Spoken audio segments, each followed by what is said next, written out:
digeser ke kiri dikit. Ini yang dibawa tadi oleh Ustadz Alif ya. Dibawa oleh Ustadz Alif yang di kompas.com nih, Jacobi Finsky ya kan. Simka itu dia seorang peneliti arkeolog. Kalau dilihat di YouTube banyak sekali tuh ya, membongkar kebohongan-kebohongan cerita. Seperti dibilang ketika Konstantinopel dalam berperang kemudian melihat tanda salib di langit, itu ternyata hanya kebohongan. Kemudian juga membongkar kuburan yang diperkirakan kuburannya Yesus. Inilah hasilnya nih yang didapat. Ini Ustadz Alif ini dia orangnya nih. Aku biasa nyebutnya Simka, tapi nama familinya Jacobovici. Standby, lanjut Ustadz Nandar. Ini data ya, bukan kita dan orang-orang OTEM biasanya nuduh saya ini karangan lain sebagainya. Ini dari kalangan mereka sendiri. Berarti kita lihat bukan hoax lain sebagainya. Bukan hoax. Kita lihat di sininya nih. Ya, saya bacakan nih. Nanti bukti-bukti arkeologinya juga saya perlihatkan. Makam keluarga Yesus mengisahkan apa yang mungkin dikatakan sebagai penemuan arkeologi terbesar sepanjang masa. Penemuan makam keluarga Yesus dari Nazaret setelah sebuah makam hampir dihancurkan bulldozer pada saat pembangunan kompleks perumahan di daerah pinggiran Yerusalem tahun 1980. Para arkeolog dari Israel Antiquities Authority segera dipanggil menuju lokasi itu. Di dalamnya arkeolog menemukan 10 ossuarium, kotak dari batu kapur yang berfungsi sebagai peti jenazah pada abad pertama Masehi. 6 buah memiliki prasasti termasuk Yesus. Nah, ini putranya, ini putra Yosef, kedua Maria dan Yuda ya, atau Yudas atau si Justus ya. Putra Yesus. Tim ini berkesimpulan bahwa kumpulan nama tersebut hanya suatu kebetulan setelah memindahkan 2 dan mendaftar ossuarium di dalamnya. Mereka meninggalkan makam dan membiarkannya dan bla bla bla bla bla. Intinya ini sesuai dengan data yang saya sampaikan dan saya akan tunjukkan bukti fotonya ya. Bukti fotonya sebentar.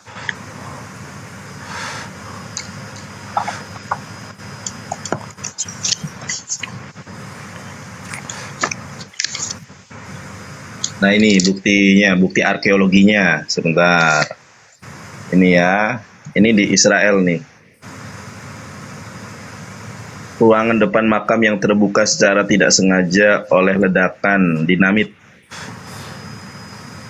Ini di Israel nih. Ini Simka yang baju merah tuh, itu Simka dia orangnya tuh. ya. Oke ya.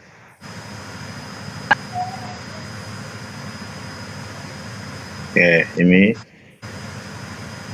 Bang Lar, potong sedikit. Siap. Dewa izin pamit, sudah masuk lohor. Kepada Ya, Iwan siap. Bila yang belum menunaikan ibadah zuhur, silakan tinggalkan dulu, nanti masuk lagi ke sini. Salam 4 rakaat. Mohon maaf kalau ada kesalahan dari Dewa. Kalau ada kebenaran itu datang dari Allah. Kalau ada kesalahan itu datang dari Bang Juma. Terima kasih banyak. Assalamualaikum warahmatullahi wabarakatuh. Waalaikumsalam warahmatullahi wabarakatuh. Waalaikumsalam warahmatullahi wabarakatuh. Aduh, Bang. Ini makam Justus Berarti ini ya. ini- Ini makam Justus nih, Bunda.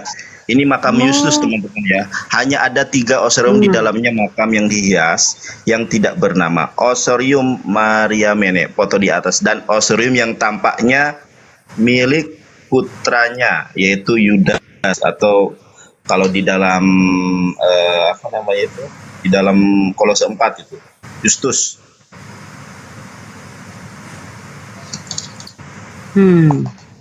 Ini bukti. Jadi kita tidak berasumsi. Ini data-datanya nih. Jadi anak-anak Yesus itu memang tercatat di dalam arkeologi yang, atau teman-teman bisa lihat secara lengkapnya dengan membeli buku ini ya. Keren tuh. Nih. Bukunya kasih lihat Berarti ada depannya dong anaknya biar ya, orang bisa bisa jadi. beli. Ada cucunya ya, sampai sekarang pasti ada garis keturunannya. Ya. Ada tadi makam Justus sudah ada ya. Justus. Kasih lihat judul buku depannya biar orang bisa beli, biar di screenshot. Ya. Bukunya ini.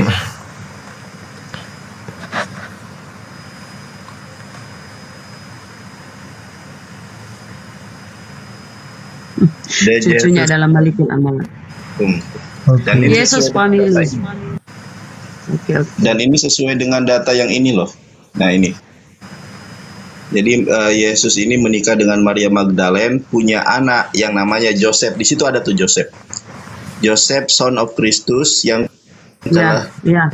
Ada memang di Bible. Yes, yes, ya. Yang ketiga Tamar. Ini datanya bukan dari kalangan muslim ya teman. Ini ya, source-nya Matius 1:12-16 Bible genealogi. Nah ini. Dan ini ownernya, family tree owner Cecilia Hogu. Apa nih bacanya? Hogu. Nah itu aja. Dari datanya ini ya. Bacanya H-O-H. H-O-H bacanya.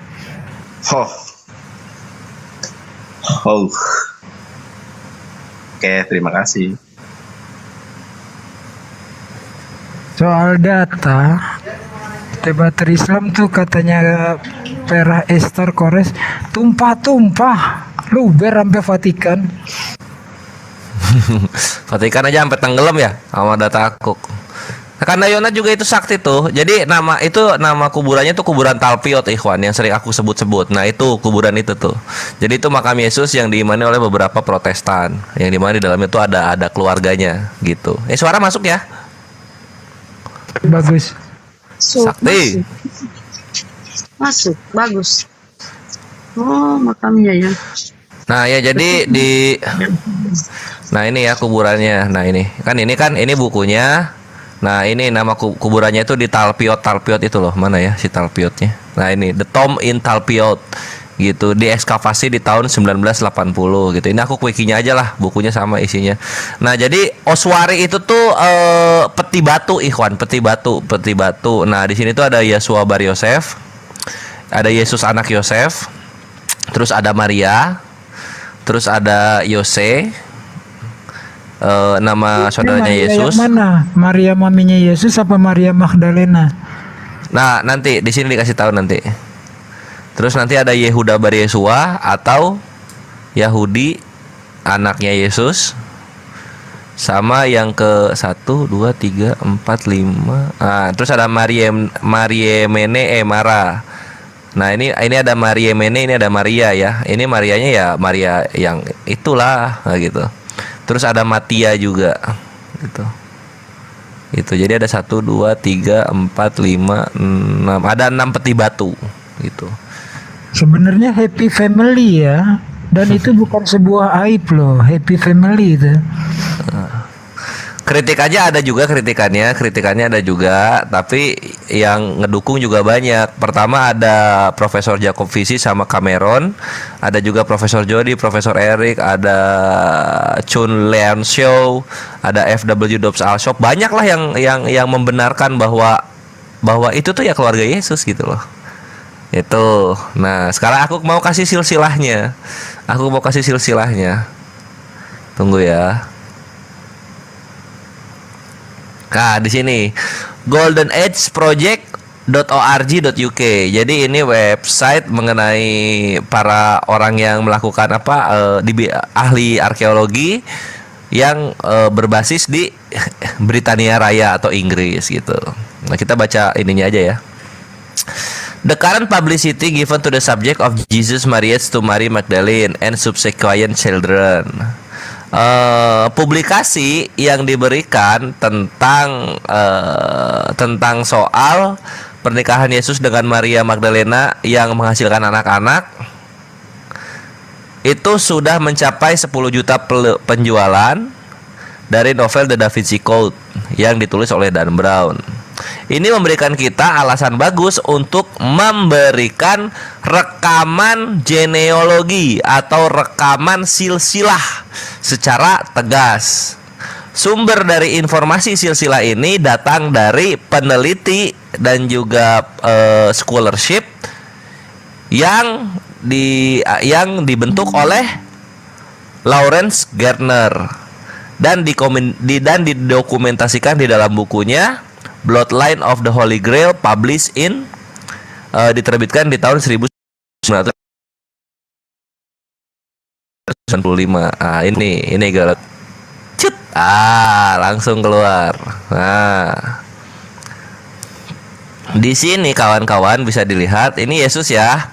Nah, ini kalau yang daun ini keturunan. Kalau yang garis begini ini pernikahan gitu. Kayak gitu. Nah, jadi kalau ada garis begini lalu kemudian ada daun-daun kayak gini berarti itu adalah anak hasil pernikahan, kan gitu ya. Nah, sekarang kita lihat Yesus, mana Yesus? Sorry, Nah. ini data sumbernya dari mana tadi? Ini dong, goldenAgeProject.org.uk. Golden Age, bentar gua screenshot dulu. Iya, silahkan. Golden Age Project. Ya, nyatu semua ya. Di sini datanya Yeshua itu saat menikah sama siapa? Seperti biasa. Nah ini ya. Ini. Nah ini tuh. Yesus the Messiah, Maria Magdalena. Oke, ada lagi istrinya? Istrinya tunggu cucu. Enggak, kalau di sini cuma satu dia. Oke, yang menyatakan dia poligami ada lagi referensinya? Oh iya, tunggu ya, tunggu. Sebentar. James the Just, Harama Theo, Joseph Arimatea.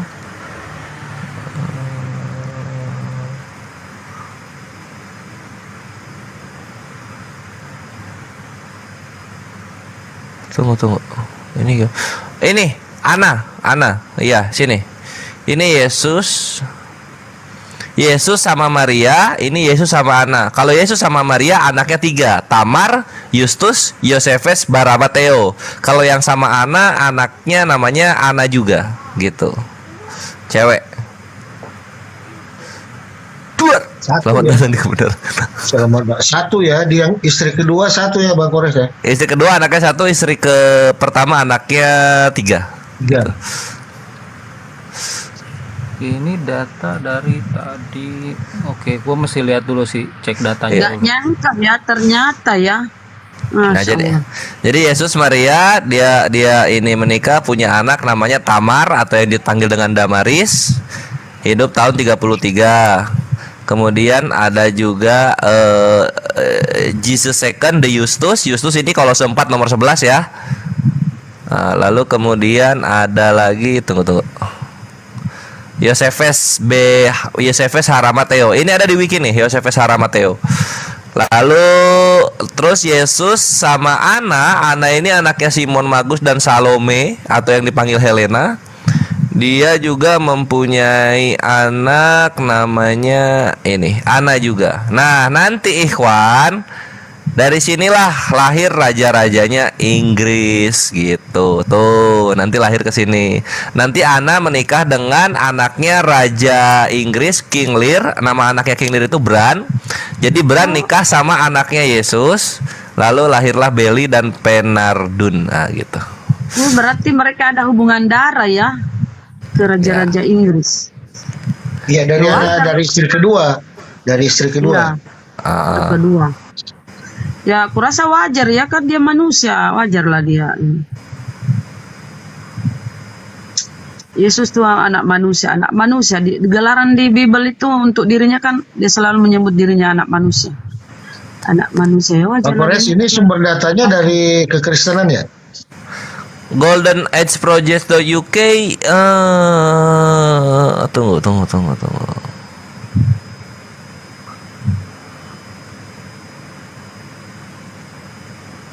1, 2, 3. Oh sorry bre, gue koreksi dulu. Enggak. Anak Yesus 3 deng. Ini Ana ini nikahnya sama yang ini nih, si James the Just. Beda. Sorry. Enggak, Yesus 1 di sini, monogami. Sorry ya kawan-kawan. Jadi aku kurangi keterguncangannya sedikit. Ya nggak apa-apa, kurangin aja. Tapi menurut Ahi Nandar dia dua istrinya, berapa istrinya? Dua ya? Iya, Nandar kalau mana ini? Kandayonat kan ada Lydia gitu. Kalau aku belum nemu kalau data yang ke sana. Itu Kandayonat lah spesialis. Oke. Ya dikurangin dulu Bunda 1.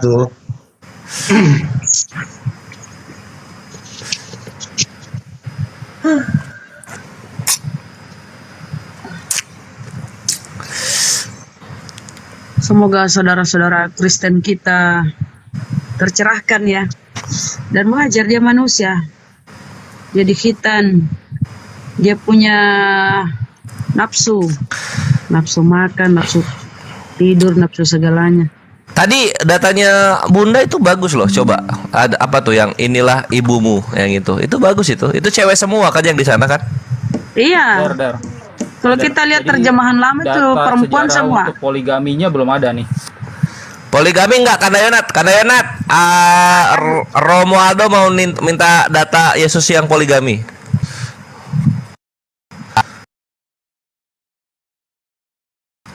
Lagi duhur mungkin. Dia perkenalkan ibunya, bunda mamanya kan, mamanya dia perkenalkan ke murid kesayangannya, murid yang dikasihinya. Kemudian dia perkenalkan murid, saling diperkenalkan ceritanya nih, dan akhirnya mereka tinggal bersama. Nah sebenarnya gue udah tahu cerita tentang pernikahan Yeshua ini gitu dari Oh. data sejarawan, dan ada beberapa Udah buku. tahu. Ada dari, kalau pernah baca ya, The Gospel of the Holy 12 atau Gospel Nazaren. Nah ini adalah Injil yang nggak masuk di dalam kanonik dan apokripa, tapi diyakini memang dari abad 1, tapi disimpannya tuh di biara Tibet, biara Buddha. Ini ditemukan di abad 20 sama seorang rohaniawan Kristen, kemudian diterjemahkan. Makanya sekarang udah ada versi bahasa Inggrisnya. Gospel of apa? The Nazarene. Iya, Gospel Nazaren atau Gospel of the Holy 12. Ya, kalau Itu gospel yang sama atau berbeda tuh Gospel of the Holy 12 sama Nazarene? sama, itu cuma nama ini doang. Oh, aja. nama lain ya, nama lain. Oke. Kalau lo langgaran skrip ya, ini gua share aja nih bukunya nih kayak gini. Assalamualaikum warahmatullahi wabarakatuh. Waalaikumsalam warahmatullahi wabarakatuh. Waalaikumsalam warahmatullahi wabarakatuh. Saran lah deh. Astagfirullahaladzim. Orang pakai headset itu, aduh, terguncang lah. telinga. Itu kalau memang murid yang dikasihi Yesus itu Maria Magdalena, berarti yang dikabarkan di Yohanes 21 ayat 24 itu Injil Maria Magdalena dong jadinya. Itu gimana tuh? Host. Bang Aldo digedein host. Coba lihat Bang Kores. Yohanes 21 24 tuh. Yohanes 21 Kalau kita lihat dari referensi kekristenan itu nggak kelihatan Yeshua itu menikah gitu. Tapi kalau non Kristen dari Gnostik, misalnya dari Injil Filipus itu kelihatan. Ya, itu fragmen aja. Nah, ini lebih jelas kalau saudara-saudara baca dari Gospel the Holy 12. Itu asal mau langganan skrip aja ini kelihatan di sini. Itu di Injil Maria Magdalena diceritakan Yesus menikah enggak, Ustadz Nandar? Enggak kelihatan, cuman dari penafsirannya itu baru bisa diketahui. Tapi nggak kelihatan letterlock. Nah, kalau ini letterlock. Nih, Yeshua menikah. Banandar monitor Halaman 187 188. Sekali lagi aku berkata kepadamu, aku dan mempelaiku. Ini yang bilangnya adalah Yeshua sendiri. Bentar Romaldo. Adalah Saya satu. mau nanya Ustadz Nandar. Di Injil Maria Magdalena itu ada nggak Yesus menikah? Kalau Yesus menikah sebentar, aku belum baca semua ini ya. Cuma kalau Yesus diciumnya ada. Makanya Tapi- itu jatuhnya adalah penafsiran. Ini yang dibilang Aldo ya, kawan-kawan yang dibilang Aldo itu ini ya bisa diverifikasi gitu, bisa divalidasi karena Gospel Nazarin yang menceritakan Yesus menikah ini itu dipakai oleh Clement, Origen, dan Kristen-Kristen cabang Alexandria. Sip, lanjut. Lu salah lu. Loh iya ini dibilang begitu, Bre. Enggak. Ini loh. The time and place of authorship are disputed, but since Clement of Alexandria used the book in the last quarter of the second century, it consequently predates yang mana 200 at Domini. Anno Lu Domini. baca yang mana tuh? Ini. Biasa wiki. Wiki Ya. Tuh. atasnya. Iya ini time and place of authorship lah. Kalau di atasnya udah beda konteksnya. Judulnya maksud gua judulnya. Oh ini judulnya Gospel of Nazarenes. Gospel of Nazarenes. Yang lu bilang. Kalau lo cek sebenarnya nama aslinya itu Gospel of the Holy 12. Ada kemungkinan ini ada perbedaan sama Gospel of Nazarene. Tadi lu bilang sama. Ya udah coba gue cek yang Gospel Ada yang bilang of sama, the ada yang bilang Holy beda 12. gitu. Makanya patokannya adalah the Holy 12 ya.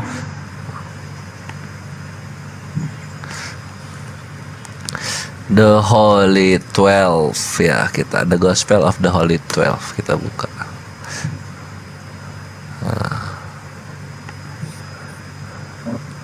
Cuma gini ya, ini andai kata ini benar-benar Yeshua ini menikah, gue belum lihat dia data sejarahnya Yeshua menikah poligami gitu. Kalian kan ingin menyamakan kan Yeshua sama Muhammad kan yang poligami. Nah gue belum lihat nih poligaminya itu sama siapa gitu. Enggak, bukan itu yang terpenting buat kami ya. Yang kami mau tahu itu Yesus ini seorang laki-laki normal menikah gitu loh, itu yang buat cukup menikah aja. Kami udah. Ya andai kata menikah pun dia tidak melanggar ajarannya sendiri ya. Iya, enggak menikah apa-apa, poligami. enggak apa-apa, Bang. Enggak Nah apa-apa. kalau menikah poligami masalahnya itu melanggar gitu. Karena di dalam Gitu ya. Gospel Holy 12 ini, gua lupa nih di pasal berapa, ini menekankan pengajaran kalau monogami dia kembali ke Eden, kembali ke pernikahan Adam sama Eve, bukan Adam Eve sama Juleha sama Siti sama Nur gitu. Ya, yang penting Yesus menikah, udah kita tapi udah saya puas. menemukan ada ayat kalau mau nikah lagi nggak berdosa Di Bible. Bible 1 Korintus 7, 1 Korintus 7. Enggak, Ayat itu 26, nafsiran 27 Bapak sampai aja. 30. Enggak, kalau Bukan, orang bukan. istri udah mati, ya itu boleh menikah lagi. Enggak ada seperti itu. Coba dibuka Bang Kores. Ya. 1 Korintus 7. 26, itu kan 27 kita sampai 30 PB, lah. Pak. Kita PB itu dokumen Kristen, nggak ada poligami. Coba dicek aja dulu, dicek. 1 Kamu Korintus kawin lagi kamu tidak berdosa, itu ada kata-kata begitu. 1 Korintus 7. Oh iya 7:28 tuh. Nah, Tetapi kalau engkau kawin, engkau tidak berdosa. Dan kalau seorang gadis kawin, ia tidak berbuat dosa. Tetapi orang-orang yang ayat diberikan sebelumnya dibaca dari ayat sebelumnya. Adakah engkau terikat pada seorang perempuan? Janganlah engkau mengusahakan perceraian. Adakah engkau tidak terikat pada seorang perempuan? Janganlah engkau mencari seorang. Tetapi kalau engkau kawin, engkau tidak berdosa. Gitu. Jangan disama-samain, jangan disamain sama ajaran Islam, nggak sama. Iya, jangan. Anda menyamakan, ini kita bicara data, Romaldo. Iya, di data yang sini Pak ya, ini kitab kami yang buat soalnya nggak ada ajaran Itu- poligami di sini. Itu kawin atau nikah? Udah pokoknya nggak ada poligami gitu. Ini Kandayonot mana nih? Poligaminya mana nih? 7 ayat 27, bentar. Ya. Apakah kamu terikat dengan ini dari 26 ya, biar enak ya. Aku menganggap hal ini baik dalam keadaan sulit saat ini, yaitu lebih baik bagi seorang untuk tetap tinggal seperti apa adanya. Apakah Single kamu terikat maksudnya. dengan seorang istri janganlah mengusahakan perceraian.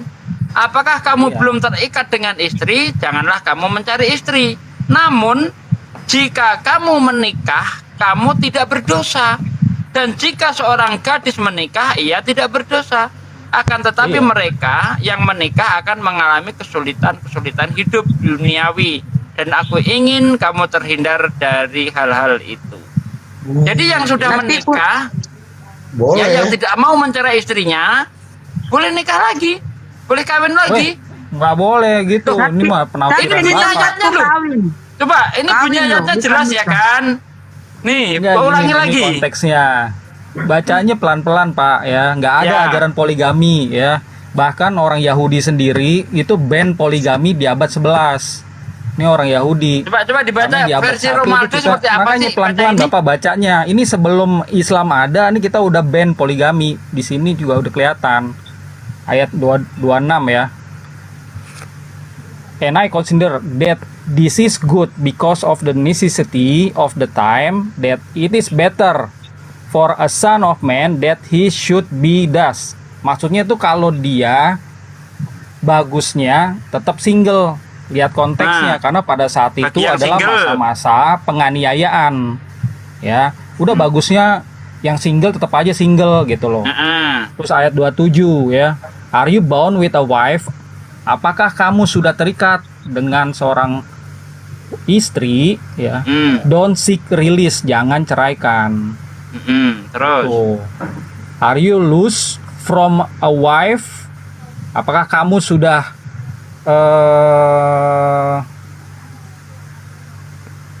loose atau sudah bercerai ya? Loose ya. From a wife, don't seek a wife. Jangan kamu mencari wanita gitu. Terus ayat 28. Ya kan, dari sini udah kelihatan nih. Kalau kamu bercerai, kawin lagi 28. And if you take a wife, kalau kamu mengambil wanita, nah ini baliknya ke ini kamu di sini siapa? Tadi ya. Ayat yang 26, kalau pria itu tadinya yang tidak menikah gitu loh. Jadi kalau kamu nih menikah, you haven't sinned, kamu nggak berdosa kalau kamu menikah. Ini bukannya wife, ya? Kamu ini yang di ayat 27. Ayat 28 jelas Pak, a wife bukan wives. Ya, kalau kamu mau mengambil seorang istri, kamu tuh nggak berdosa. Dan And if a virgin, iya seorang. And if a virgin is given unto a man, she hasn't sinned gitu.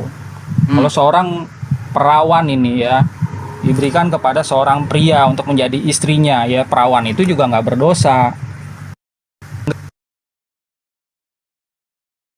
For difficulty in the body is Romaldo di ayat 28. Namun jika kamu, ini kembalinya kemana nih? Ke ayat 26, laki-laki yang tadinya itu belum menikah dalam keadaan sulit saat ini, yang lebih baik bagi seorang untuk tetap tinggal seperti apa adanya. Ya, for a son of man, itu. Oke lah. Jadi di abad 1 ini agak berbeda nih Yeshua, karena dia menekankan poligami, sehingga pernikahan murid-muridnya menekankan monogami, sehingga pernikahan murid-muridnya agak berbeda sama Yahudi Rabinik yang terus melestarikan poligami. Tapi ya di abad 11 namanya Rabi Gersom, nah ini ban poligami. Sampai sekarang orang-orang Yahudi monogami gitu.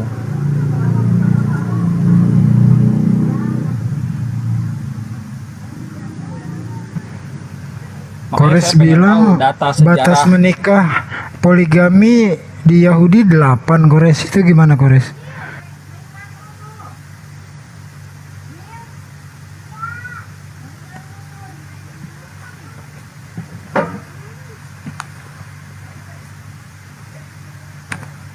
Oke, gua turun ya. Udah lanjut.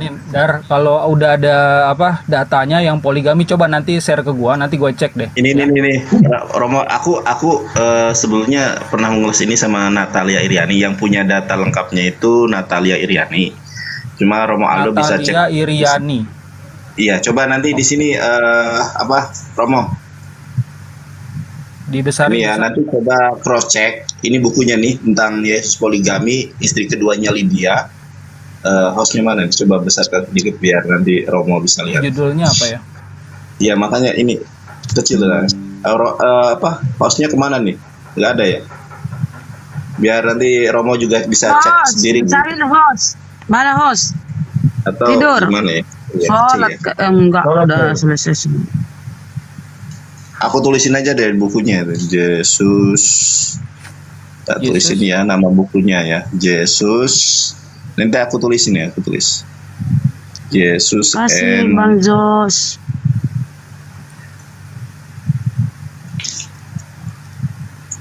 Sama Bagi saya sih penulisnya cukup ya. cukup senang ya kalau udah ada pengakuan bahwa Yesus kawin ya. Itu udah apa ya? Karena Menikah Bunda, menikah ya Allah. tapi di sini di Bibelnya kawin. Ya, itu di Bible di kita lah. Oh, oke. Ya, Jadi Yesus saya menikah. tegas dulu Bunda, maaf. Menurut Romo, apakah Yesus menikah? Enggak, menurut Iya, kekristenan menurut beliau Yesus itu cuman selibat, poligami ya. tidak. Ya, Enggak, biar Yesus dulu. menurut kekristenan, menurut saya selibat. Tapi kalau kita lihat dokumen non-Kristen, kita harus hormati nih. Kalau memang itu Ini. tertulis, misalnya di Romo, Gospel aduh, Filipus, ke ini itu ke kan tindih nih. kitab Gnostik. Dan kalau kita lihat di kitab The Holy 12 ini, itu kitabnya kaum Eseni. Itu juga ya Yesua menikah. Nah, kita kalau udah teks kayak gitu, kita harus hormati, nggak bisa kita kutak-kutik. Iya. Jadi makanya gini Romo, itulah tadi yang disampaikan Bang Suma. Kenapa justru kitab yang langsung ketemu dengan Yesus itu, yang Filipus itu malah tidak dipakai. Itu tadi yang menjadi perdebatan. Thomas, Sama Filipus itu aja ditolak kayak gini. Sama aja kayak Muslim ini kan punya banyak hadis, ribuan hadis. Itu kan ada dipilah-pilah kan. Iya, maksudnya hadis gini yang nggak Romo, dipakai justru sama hadis yang Sorry dipakai. ya. Assalamualaikum. Nah, Iya, kalau justru Kristen iya. juga berhak Lanjut. untuk Just. menseleksi. Makanya Gini, ada besar, kategorisasi yang ada terjadi di Ahinandar abad besar, 4. Ahinandar. ya gini Romo, Nah, tadi di abad tadi 4 menurut ini Bang Suma. diseleksi. Ada kitab-kitab yang diyakini ya Romo, itu Romo. sebagai ajaran Yesua, ada yang tidak.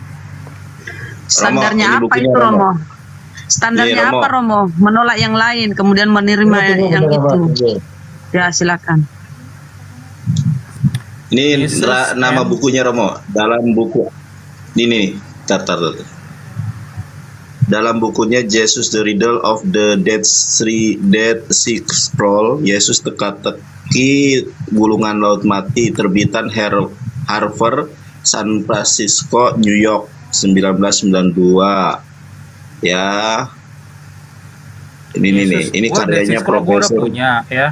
Dr. Barbara Tering menjelaskan detail kronologi dua perkawinan Yesus. Yakni yang Barbara pertama Tering itu yang menjelaskan tentang isi dari Gospel. ini nih Maria Magdalena Gue udah baca. dan Lydia. Yang ini nama bukunya. Soalnya kan Dead Scroll itu banyak nih. Yesus dan terbitan Harper, San Francisco, New York, 1992. Perkawinan Yesua yang pertama Ternyata Maria Yesus. Magdalena, Maria Magdalena. yang kedua dengan Lydia. Enaknya Yesus, Masya Allah, sama kayak aku berarti dua.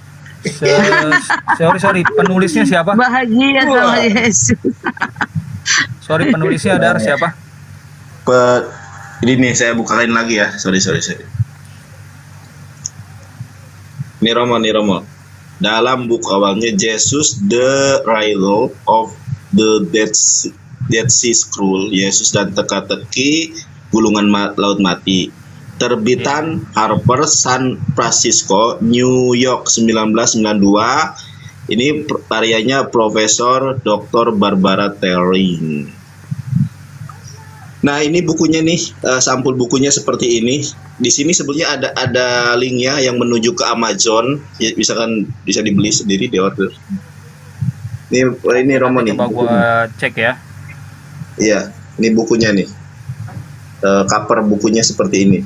Ini kok cewek ya? Coba ini Oke. yang lo lagi tunjuk ini ya. Ini adanya tuh di website mana tuh? Atau ada di buku?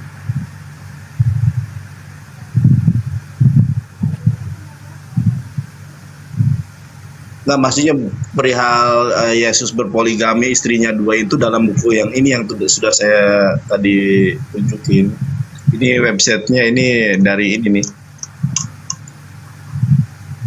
Kusmendem. Oke, wes. Apa? Ya. Enggak, Gusman. enggak yang jadi patokannya itu bukunya ini loh, Romo, bukan websitenya. Makanya nanti dicek. Ini bukunya nih. Nah, ini Karena bukunya. gini loh, brother ya. Gua udah punya Dead Sea Scroll tuh, gua udah punya bukunya. Nggak ada penjelasan, jangankan Yesus poligami, Yesus aja nggak ada di Dead Sea Scroll gitu. Terus si Barbara Tering, gue juga udah punya nih penjelasan ini. Siapa ini gue tahu, Barbara Tering. Dia yang menjelaskan tentang Injil Filipus yang meyakini kalau Yesua itu menikah. Cuma menikahnya nggak tahu sama siapa di situ kan, nggak jelas karena itu kan fragmen ya, serpihan itu. Cuma memang dari penafsirannya dia tuh menikah sama Maria Magdalena. Anyway, nggak apa-apa. Gue terima kasih ya. Ini lu udah share. Coba nanti gue Cross check aja, Romo. Romo. Beli itu. Ya. Ya, kalau boleh nggak apa-apa, beli 2, satunya buat aku nggak apa-apa. Ya, nanti coba ya. Oke, gue tinggal ya. Thank you ya. Ya, Bye. makasih Romualdo.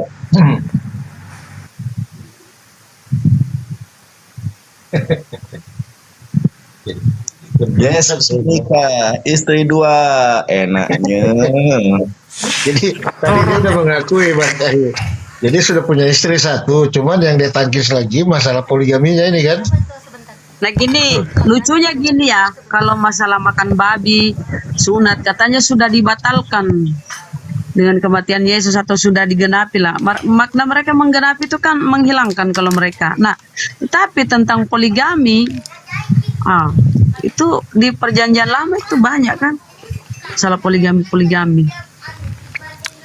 Kenapa mereka ini? Karena Yesus berkata, aku datang bukan meniadakan. Berarti hukum-hukum masih berlaku kan?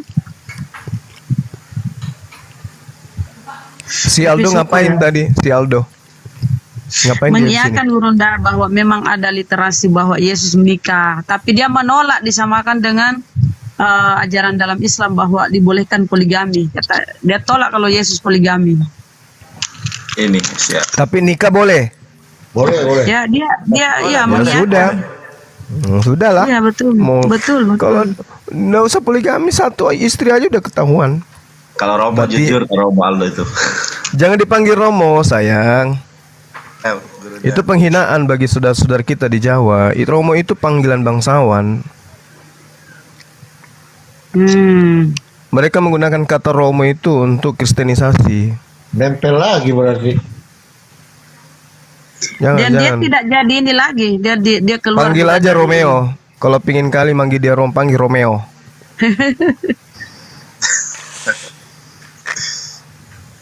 Udah nggak mengajar lagi dia. Udah nggak mengajar.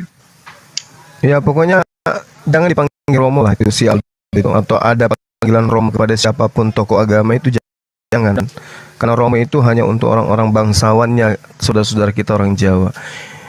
Itu awalnya panggilan Romo itu sebenarnya itu penghinaan, sama seperti koran. Koran itu sebenarnya latar belakangnya kenapa surat kabar itu diganti menjadi koran. Itu ada alasannya. Itu penghinaan terhadap Al-Quran. Ya, itu yang harus kita pahami tentang penamaan-penamaan yang dimiliki oleh mereka beragama saleh, merubah-rubah yang kayak gitu-gitu. Itu tujuannya sebenarnya untuk menghujat. Tadinya kan bukan koran itu, tadi surat kabar. Surat kabar. Lama-lama berubah menjadi koran. Kenapa dikatakan koran? Karena itu penghinaan, penistaan terhadap Al-Quran. Makanya kebanyakan dari mereka menyebut Al-Quran itu dengan sebutan koran, karena mereka menyetarakan Al-Quran itu koran. Gitu. Jadi kita sama-sama jangan panggil mereka 1 domba, jangan pernah panggil mereka Romo. Ya, itu 2 hal yang penting untuk diketahui oleh para apologet. Panggil aja Romeo atau Salome. Romeo. Ya, Romeo. Kalau ada domba dipanggil apa bagusnya Bang? Panggil aja Guguk. Ya, karena Yesus menyatakan itu kan. Masih bagus kita panggilkan Guguk kan. Yesus kepada orang-orang di luar Yahudi yang mengaku sebagai pengikut dan percaya kepada Yesus itu dianggap sebagai hamba. Hamba ini disetarakan dengan Guguk. Bani Israel dari keempat istri hasil poligaminya Yakub itu dipanggil domba. Yeremia 32 nomor 2 yang disebut domba itu keturunan Yakub dari 4 istri hasil poligami. Gitu. Nah, di luar daripada keturunan dari 4 istri poligami Yakub ini itu goyim. Nah, khusus goyim yang mengaku sebagai pengikut menjilat-jilat Yesus itu disebut Guguk. Oh, Gitu berarti loh. ada dasar dong. Makanya ada yang Bunda ya? disebut serigala. Ada dasarnya di Matius 15 itu. Matius Gitu. 15 ya. Iya, keren. Pas itu. Jadi kenapa mereka itu disematkan serigalanya domba? Artinya apa? Non Yahudi nyamar Yahudi, dan hanya ada satu agama di luar Yahudi yang mengaku-ngaku sebagai Yahudi juga. Ya, hanyalah mereka. Berarti yang dimaksud Guguk di sini ya mereka. Yang dimaksud segala nyamar Yahudi ya nggak mungkin Yahudi nyamar Yahudi kan? Berarti ada di luar Yahudi yang kemudian seakan-akan menjadi Yahudi, sehingga ada istilah Yahudi rohani, Israel rohani, dan seterusnya. Inilah serigalanya. Siapapun yang bukan Bani Israel ngaku sebagai domba serigala. Tapi ada di Cina kata buas. Gitu. Mereka kalau disebut domba itu kalau bisa puasa 3 hari itu saking senangnya. Karena itu sama halnya kita mengiyakan mereka adalah Bani Israel. Kayak si si Aldo. Itu penghujat itu sebenarnya. Untung saya telat tadi. Saya mau minta pertanggungjawabannya yang mengatakan Allah itu dewa bulan.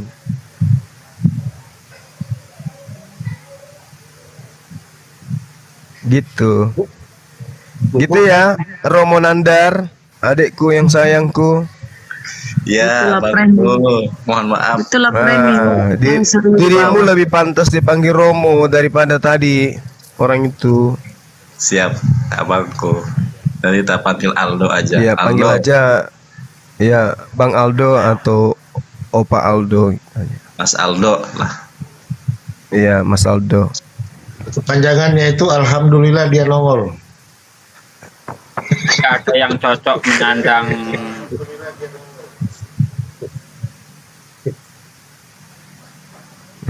Tapi apakah mau naik kalau dipanggil Guguk? Ada Ini guru saya. masalahnya. Dia itu kan orang Tator, kok jadi Romo dia. Oh, Ya, suka nggak mau, suka nggak suka ya nggak mau, mereka harus akui itu.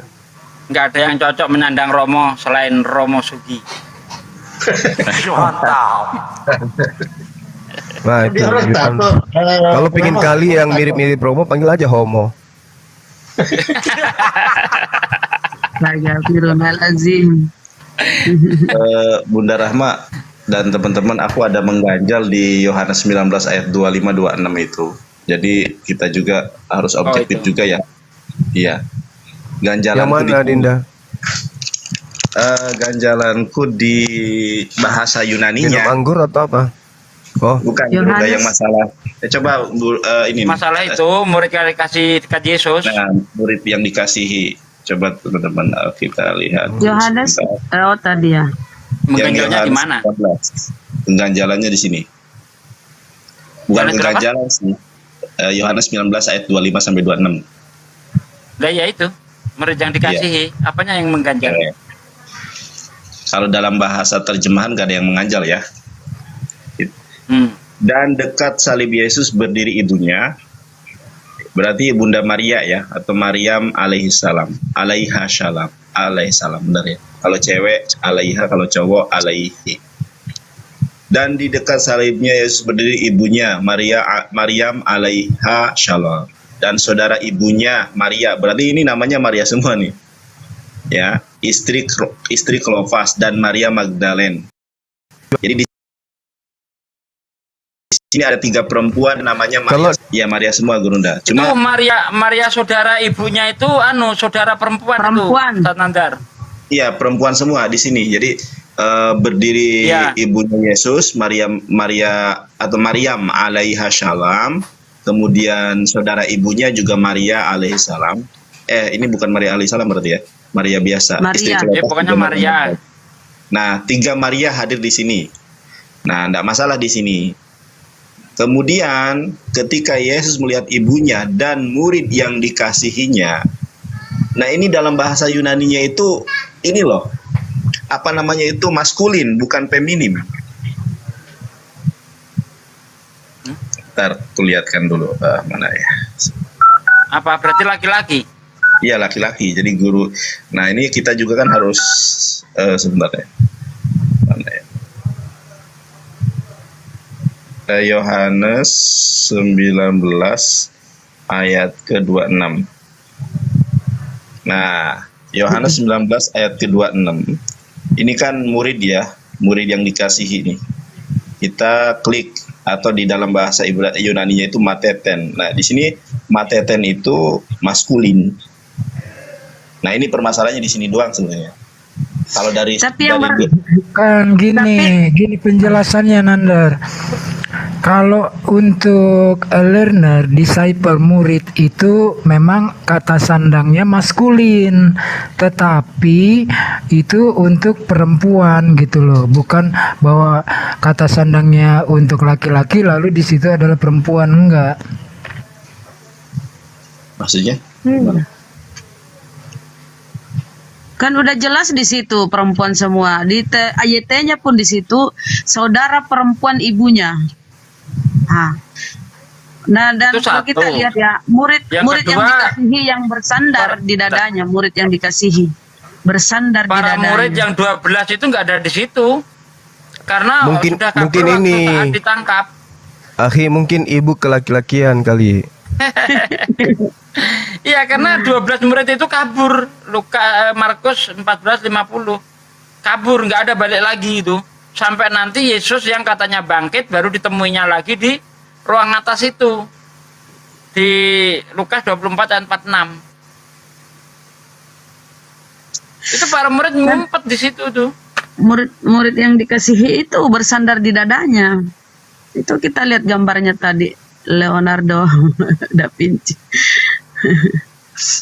Dan ketika ketemu di kuburan kan yang pertama ke kuburan itu Maria Magdalena. Ada apa kan? Saking cintanya sama Yesus, yang pertama ke kuburan itu pagi-pagi sekali Maria Magdalena. Kemudian dia memanggil Rabuni, guru. Assalamualaikum. Waalaikumsalam warahmatullahi wabarakatuh.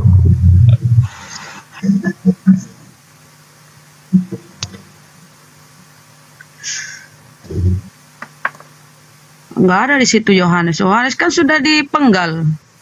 Yohanes siapa sih?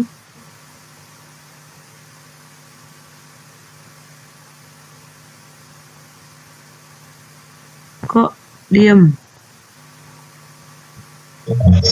Oke, putus-putus. Saudara ibu maksudnya tadi itu bukan perempuan itu laki-laki, makanya maskulin di situ.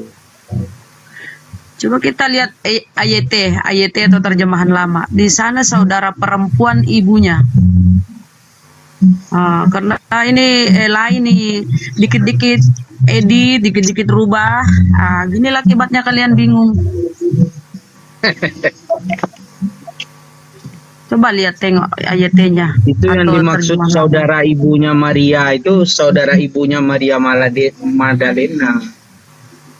Saudara ibunya Maria Magdalena, makanya di ujungnya ada koma. Ada seperti ada itu. Ibunya dan saudara ibunya Maria. Ada jauh sekali. Ada aja. Kok bisa saudara Maria Magdalena ini gimana cara bacanya itu? Jauh. Saudara ibunya Maria. saudara ibunya Yesus. Ah, ini orang gimana sih?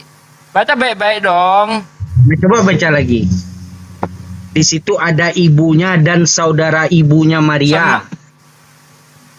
Nih ya, ini saya baca. Sementara itu, ibu Yesus, saudara perempuan ibu Yesus. Coba dibaca itu. Ibu Yesus itu saudara perempuan ibunya Maria. Ini orang. Kau Coba baca. baca. Ini saya kasih lihat. Ini saya kasih lihat terjemahan ini, terjemahan lama ini. Sebelum Bentar. dirubah ke Coba terjemahan lihat. baru nih. Coba ini lihat ya. Nih. Coba dibesarin benar saya. Host. Oh ya udah, Bunda Rama boleh juga. Host, mohon maaf Gurunda.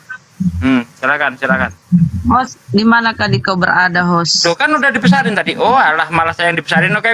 Saya aja. Udah enggak apa-apa. Saya aja ini. Saya ambil terjemahan lama kan. Terjemahan lamanya nih, terjemahan lama ini kan. Atau AYT-nya. Sementara itu ibu Yesus saudara perempuan. Ibu Yesus, Maria istri Klopas dan Maria Magdalena. Saudara perempuan ya.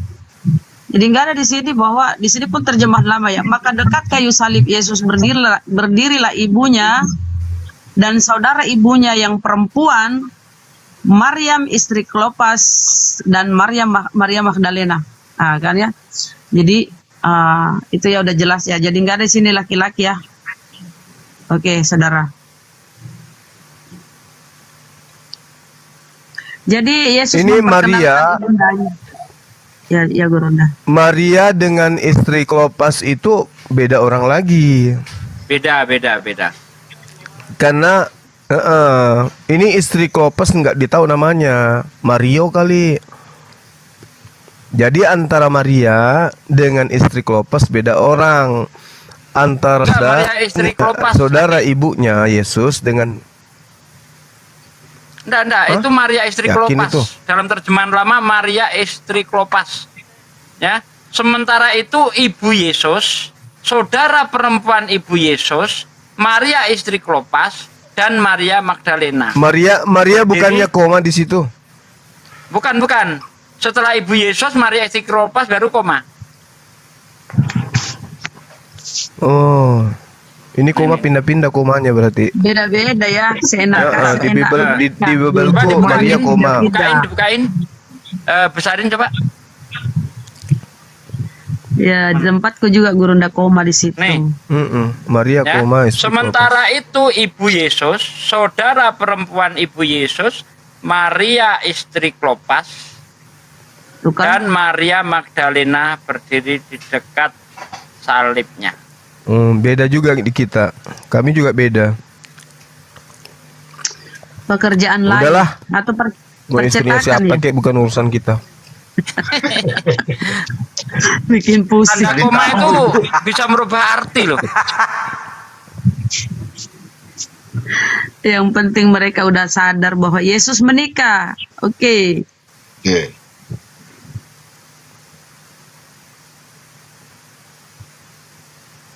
Komanya juga direvisi ya.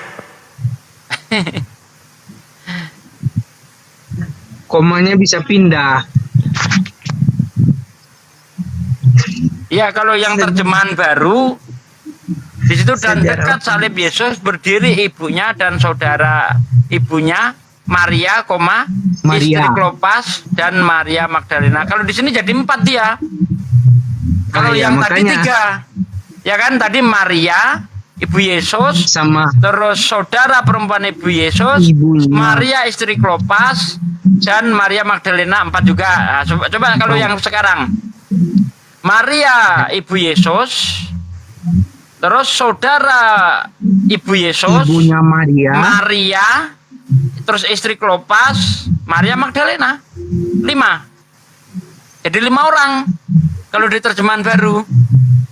Kalian tidak ngerti baca suatu perikop.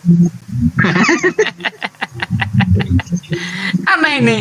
Kalau yang di terjemahan lama itu 4, di terjemahan baru jadi 5. Karena dipindah komanya.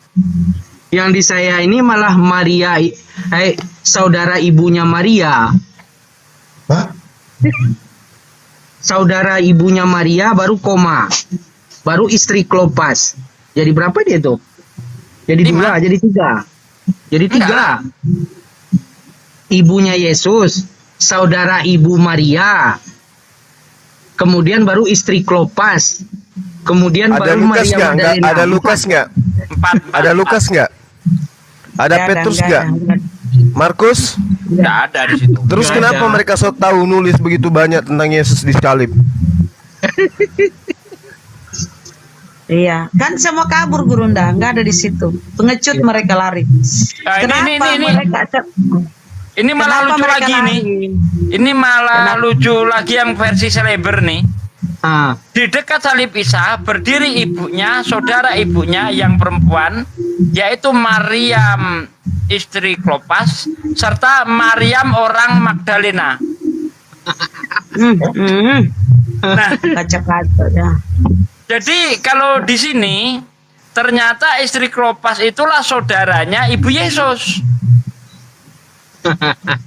Di dekat salib Isa berdiri ibunya, saudara ibunya yang perempuan, yaitu Maryam istri Klopas serta Maryam orang Magdala.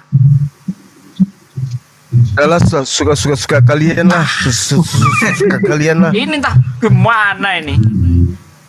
Tadi Maria orang lain, ya kan? Kenapa? Terus Maria istri Klopas lain lagi. Ini enggak, Maria sama Maria istri Klopas jadi satu, saudaranya ibu Yesus. Pusing.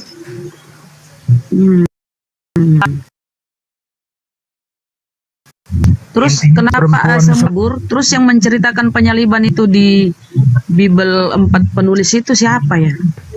Makanya Nah, belum coba. pernah ada yang Nih, belum nih, ada dibaca nih. belum ada yang 25. keluar dari Islam masuk ke Kristen itu karena baca Bible belum ada.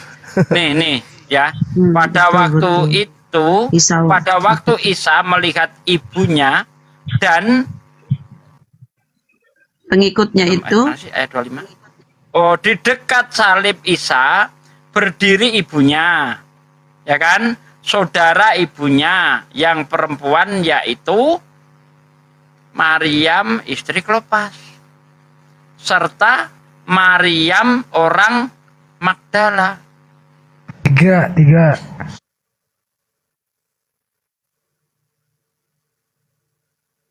suka dia lah. Itu mereka menceritakan situ para murid kabur karena dia mau ini ya menghilangkan jejak penyaliban kali ya. Ya dari mana mereka tahu ini yang penulis-penulis ini kalau murid-murid saja pada kabur. Dari mana mereka tahu ini? Dia ceritakan. Dari itu barangkali dia dengan ibu-ibu yang Kalau Lukas kan penyelidikan. Mati, entahlah ya, bingung. Lama-lama kita yang botak. emang nggak ada asbabun nuzulnya tuh, Bunda. Nggak ada. Nggak nyambung sanatnya. Dan nyambung sanatnya.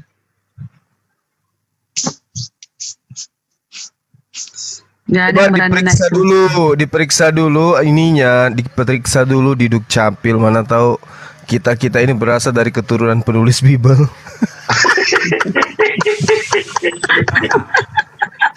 Masalahnya yang lebih paham Bible Muslim dari teman-teman Kristen. Nah, saya curiga jangan sampai ada dari silsilah kita ini langsung dari keturunan mereka, Lukas Nenek atau moyang. Markus.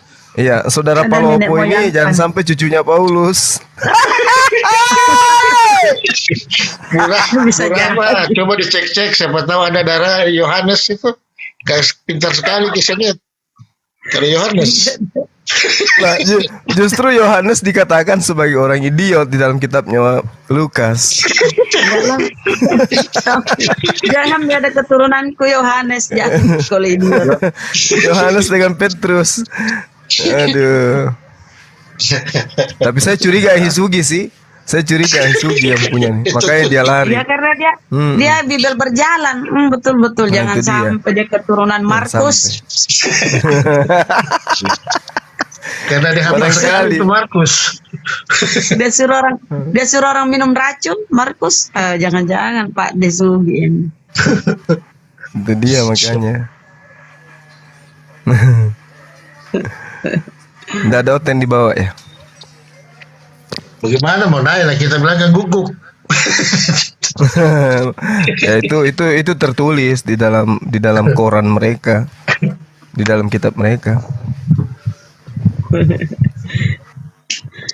Wah, siapa berani? Kalau dia naik bunuh diri. Ada Gurunda, Hisugi. Ada Bang Kores, ada Hinanda. Aduh. Naiklah ke paling kau yang disalib di atas. Siapa yang berani naik silakan. Selamat siang, assalamualaikum Bang Ciko.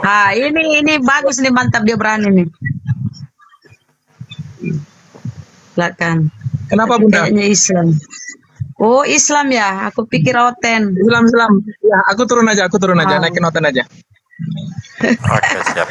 Aku pikir Oten berani.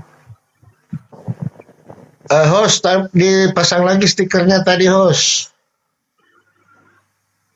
Yesus menikah, tanda tanya. Ganti tema aja, udah bosen. Ganti aja. Menikah atau tidak ya urusannya Ngapain kita ribut dengan urusan rumah tangganya Yesus? Biarkan aja dia bahagia di sana. Paulus aja nggak pernah nikah kok. Saya mau tahu ini siapa yang mengelekton dulu. Belum tiada cendolin-doleng itu. Ya itu bagus. Yesus bukan Allah. Mikana cocok ini. Oneness naik ini is only. Iya, kalau naik mereka pasti disalib terbalik di atas. Disalib terbalik. Kayak orang senam ya, senam. Takut memang naik, siapa di atas, malu. Pak Desugi, Gurunda. Pak Desugi nggak ada, dia turun. Itu ada.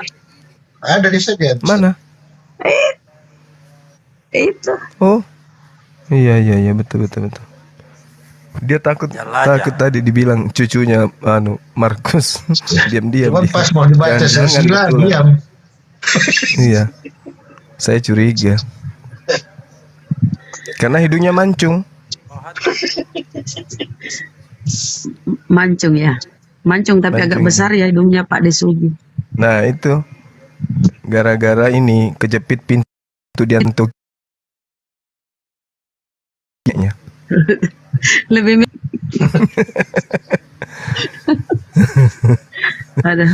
ada Ustadz Unggul, Masya Allah.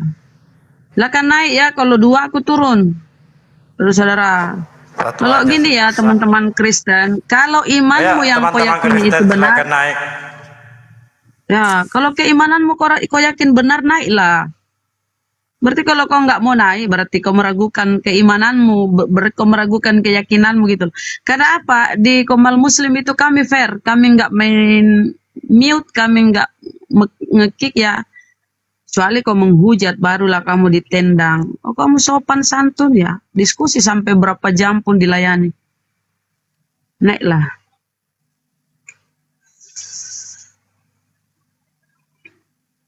Kenapa sih kalian nggak? Apa suara aku ini ya? Jelek sekali, kalian nggak mau aku ngomong. Bagus suaranya Bunda. Ini banyak suruh aku diam nih. Dula, aku harus bicara dong. Naiklah teman-teman Kristen. Kalau keimanan apa yang kalian imani itu benar, harusnya kalian berani naik menyampaikan loh. Ingat, ada amanat agung. Jadikanlah semua bangsa muridku. Naiklah. Nggak ada yang berani. Lanjut Bunda, sampai ada. Padahal 700, hampir 800 orang ini, masa satu biji pun oten nggak ada. Aduh, kalian nggak ada nyali ya. Kalau kalian harus bangga loh dengan Yesus kalian. Ayolah naik, perjuangkan. Gak berani berarti perlu dipertanyakan apa yang kalian imani itu. Harusnya Silakan naik, saudara-saudara Kristen. Ini mantap ini, berani dia, masya Allah. Lanjut. Selamat pagi, selamat siang. Selamat siang. Ini grup. Selamat malam. Ini grup Islam. Ini grup Islam kah? Iya Bunda, betul Bunda. Sorry, saya salah masuk lagi. Tidak apa-apa, Bu. Silakan Kalau mau sharing-sharing kita. Silakan bertanya, sharing-sharing kita, tanya-tanya. Silakan Bunda. Ini yang pernah mimpi loh. Langsung ketemu Silakan, Bu. Yesus. Mantap lah. Silakan Boleh, ceritakan mimpinya. boleh berbagi cerita pengalaman gimana. Silakan. Biasa tengok sebenarnya live. Tapi minta maaf lah, saya tidak ada apa-apa kalau dibandingkan dengan hamba-hamba Tuhan juga dengan jemaat-jemaat Tuhan yang lain yang beriman kan. Saya memang tidak berapa dalam tentang firman Tuhan lah. Sama Bunda, sama, kita Bu. sama-sama belajar. Silakan. Kalau saya menceritakan, kalau kita ada Kristen di sini kah? Di bawah banyak nyimak di bawah. Cerita. Baru aja turun tadi. Di sini cuman ibu yang Kristen di atas, tapi semuanya paham Bible. Ini malam ini yang kemarin itu kan? Gimana? Ini yang kemarin itu kan, macam ada aku ikut kemarin grup ini. Mungkin. Yang saya bilang saya ini manusia yang dibaptis dengan baptisan api itu. Bahaya itu, Bu. Ibu bisa kebakar itu.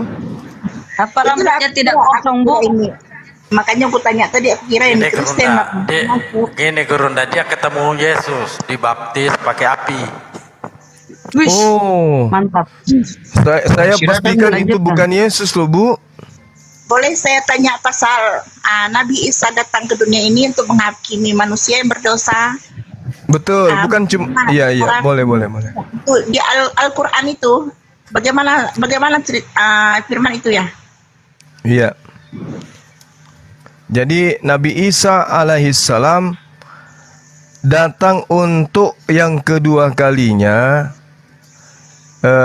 Nanti semua Bani Israel ahli kitab akan beriman kepada beliau.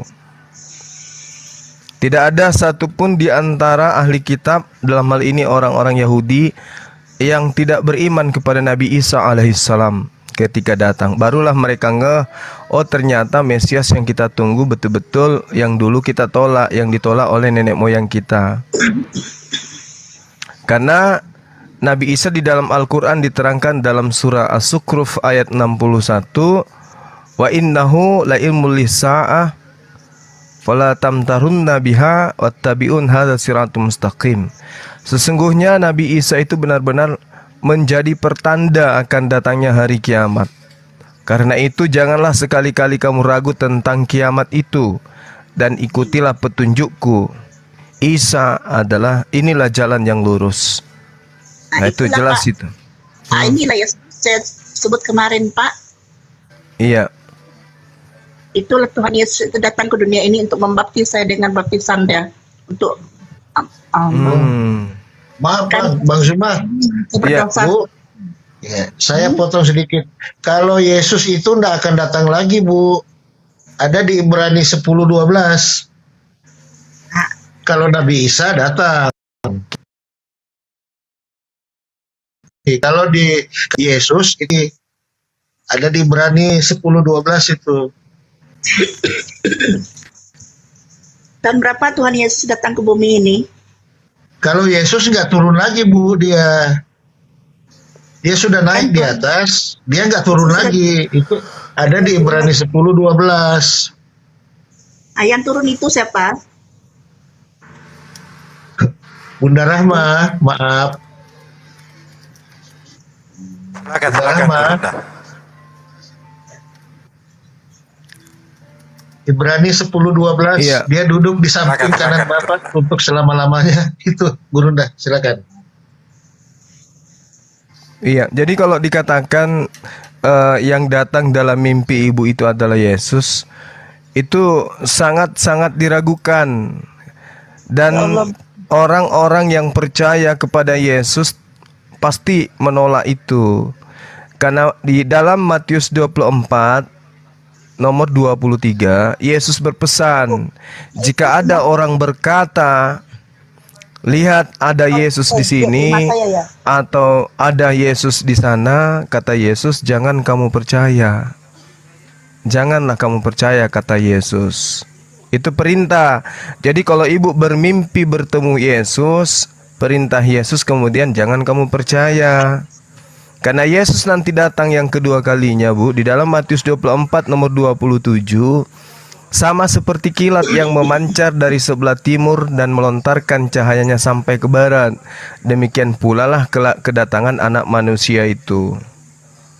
Jadi kalau Anda hanya bermimpi, yakin itu bukan Yesus.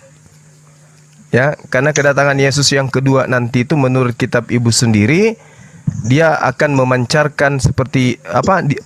Dia akan datang seperti kilat memancar dari timur sampai ke barat. Artinya orang semua seluruh dunia akan tahu, bukan cuma ibu sendiri yang tahu. Amin. Iya. Nah, yang jadi masalah sekarang adalah ketika Yesus ketika Lihat kehadiran Tuhan itu, mereka itu adalah orang-orang yang telah hidup dalam kekudusan Allah itu. Nah, yang hadir itu bukan Tuhan, tapi anak manusia. Anda salah. Anak manusia itu Di dalam Yesus. tidak mungkin anak manusia menjadi Tuhan. Itu ajaran paganisme. Ajaran pagan, ajaran politeisme, Hellenisme yang mengajarkan Tuhan menjadi manusia. Yang datang di akhir zaman nanti itu adalah anak manusia. Matius 24:27, bukan Tuhan. Jadi kalau ada orang yang menuhankan Yesus, itu salah, tempatnya neraka, Bu. Karena dia mempertuhankan ciptaan, yaitu manusia. Sementara Tuhan bukan manusia, bukan anak manusia. Yesus terbukti anak manusia. Barang siapa yang menuhankan Yesus, siap-siaplah dilemparkan ke api neraka kekal. Gitu.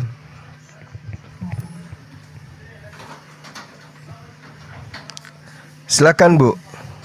Saya pun tidak tahu mas-temannya cakap sudah. Sebab yang itu kalau pasal mimpi tentang Yesus itu 2 kali. Pertanyaan kepada Muslim adalah mengapa kenyataan bahwa Muhammad berhubungan seks dengan perempuan, beberapa istrinya, beberapa pelayan. Anda lupa kalau Yesus itu berasal dari beberapa Yakub itu memiliki beberapa istri, dan di antara istrinya itulah Yesus. Dan Saya minta maaf ya kalau saya Daud punya banyak istri. Kalau tidak ada poligami, tidak ada Yesus. Karena Yesus itu berasal bukan dari istri pertamanya Daud, tapi berasal dari istri ketiga. Kalau tidak ada poligami, Yesus tidak ada. Kalau Yesus tidak ada, Tuhan kalian tidak ada. Jadi jangan menghujat poligami. Berterima kasihlah kepada poligami.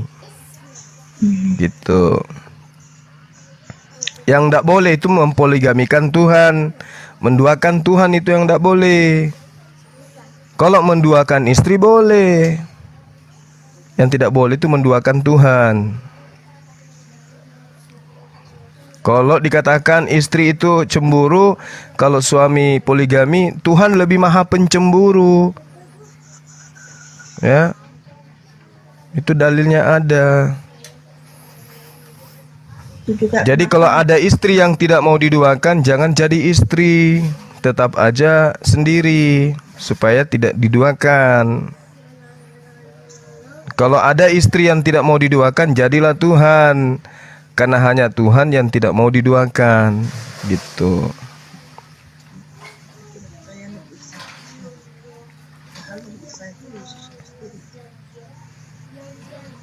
Bingung sudah aku, Pak. Bingung ya, Bu ya. Karena Yesus berpesan, kalau ada orang yang berkata ada Yesus di sini, ada Yesus di sana, ya. Jadi ibu bertemu dengan Yesus, bertemu dengan api, dibaptis dengan air cendol, kami tidak akan percaya. Kami tidak percaya karena itu pesan Yesus. Lagian bagaimana bisa Anda membuktikan bahwa itu adalah Yesus? Mana tahu Tarsan? Oh tidak, saya dapat membuktikan. Gimana selesai- Ibu bagaimana Ibu bisa membuktikan bahwa dia adalah Yesus? Itulah ini susah nih kedua agama ini. Kalau Islam mereka menganggap Nabi Isa itulah yang akan datang menghakimi manusia berdosa. Sudah nyata-nyata Al-Quran mengatakan begitu. Mengapa Kristen tidak menerima Nabi Isa itu, dan hamba Tuhan mengatakan Nabi Isa itu lain. Saya pun tidak paham Al-Quran dengan Alkitab itu. Kemudian yang Kristen pula mengatakan Tuhan Yesus itu turun datang ke bumi untuk menghakimi manusia berdosa dengan pengampunan melalui kayu salib dan kuasa darah Tuhan itu sendiri. Maka apabila manusia itu dibaptis dengan api, dengan kuasa api Allah yang menyala-nyala itu, macam api neraka lah katakan. Api itu dapat menghanguskan tubuh saya yang sehat, yang kuat, yang tegak ini hanya dengan menggunakan kuasa Tuhan saja. Menggunakan kuasa Roh Kudus, menggunakan Tuhan Yesus, menggunakan kuasa itu saja dapat menghanguskan kepalaku, dapat membusukkan anggota tubuh badanku. Oh, salah Ibu. Kalau Ibu mau bukti, sebentar kumpulkan kayu bakar, Ibu siram bensin, Ibu masuk ke dalam, Ibu hancur juga tuh. Itulah Jadi Pak. Tadi katanya yang bisa menghancurkan tubuh Ibu, ya kan? Atau Ibu ambil air raksa, air keras, air aki gitu. Coba Ibu minum, hancur Ibu itu. Jadi konsep-konsep kayak begini, Tuhan datang, mana bisa Tuhan datang di muka bumi? Emang Ibu pikir Tuhan itu burung merpati?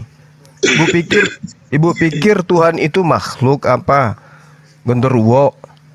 Tuhan itu, alam semesta ini adalah sesuatu yang tidak bisa ditempati oleh Tuhan.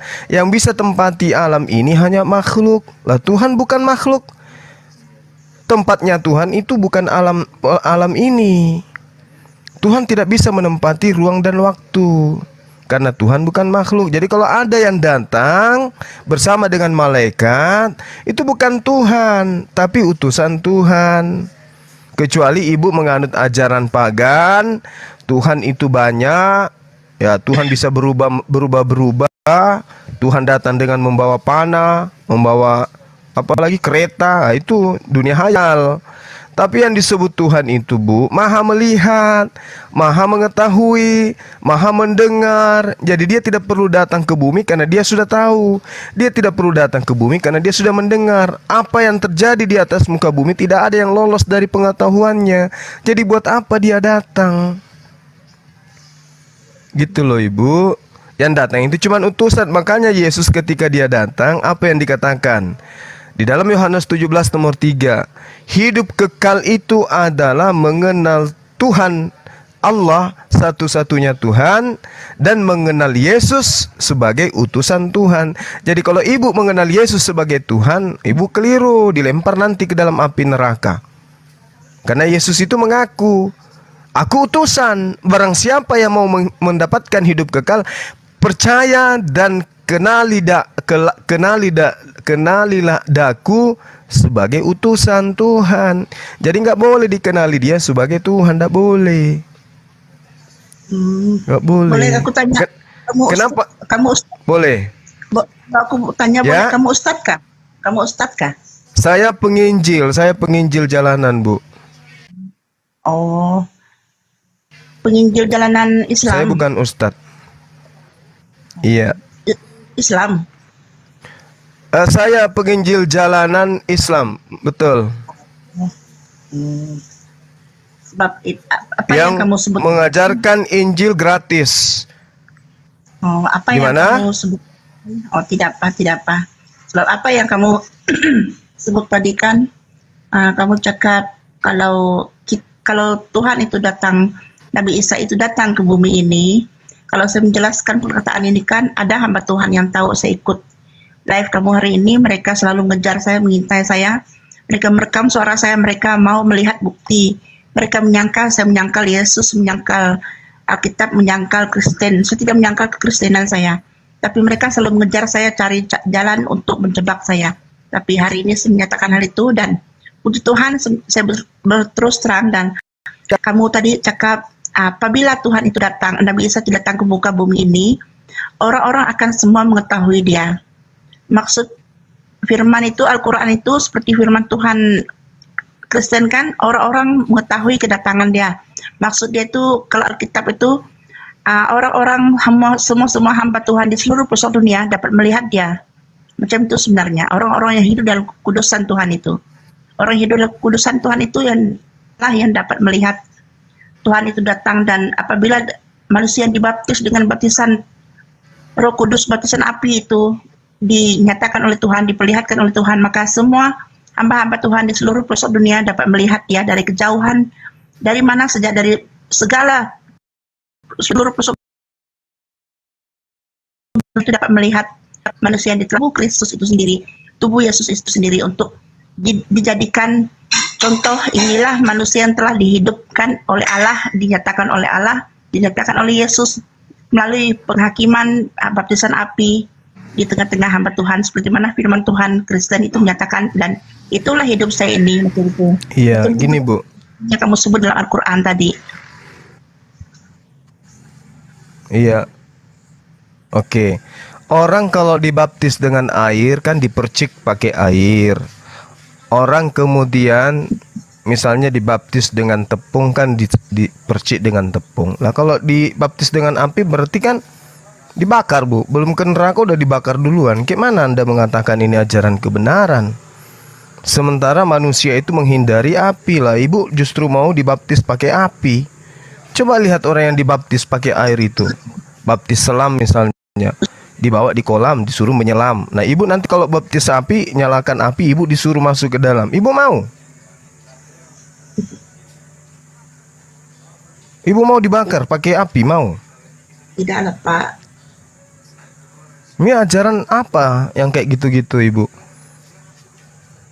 Nah, Anda nggak mau, berarti jangan. Adalah lebih baik ibu itu dimandikan dengan air. Tempat dimandi dengan air itu di Islam. Sholat subuh pakai air, zuhur pakai air, asar pakai air, maghrib, isya pakai air. Lah ibu pakai api. Mengerikan itu. Mengerikan. Nah, sekarang kalau ibu percaya kepada Yesus, percaya kepada Yesus loh ya, bukan percaya kepada bapak-bapak gereja. Kalau ibu percaya kepada Yesus, kenapa ibu menuhankan Yesus kalau begitu?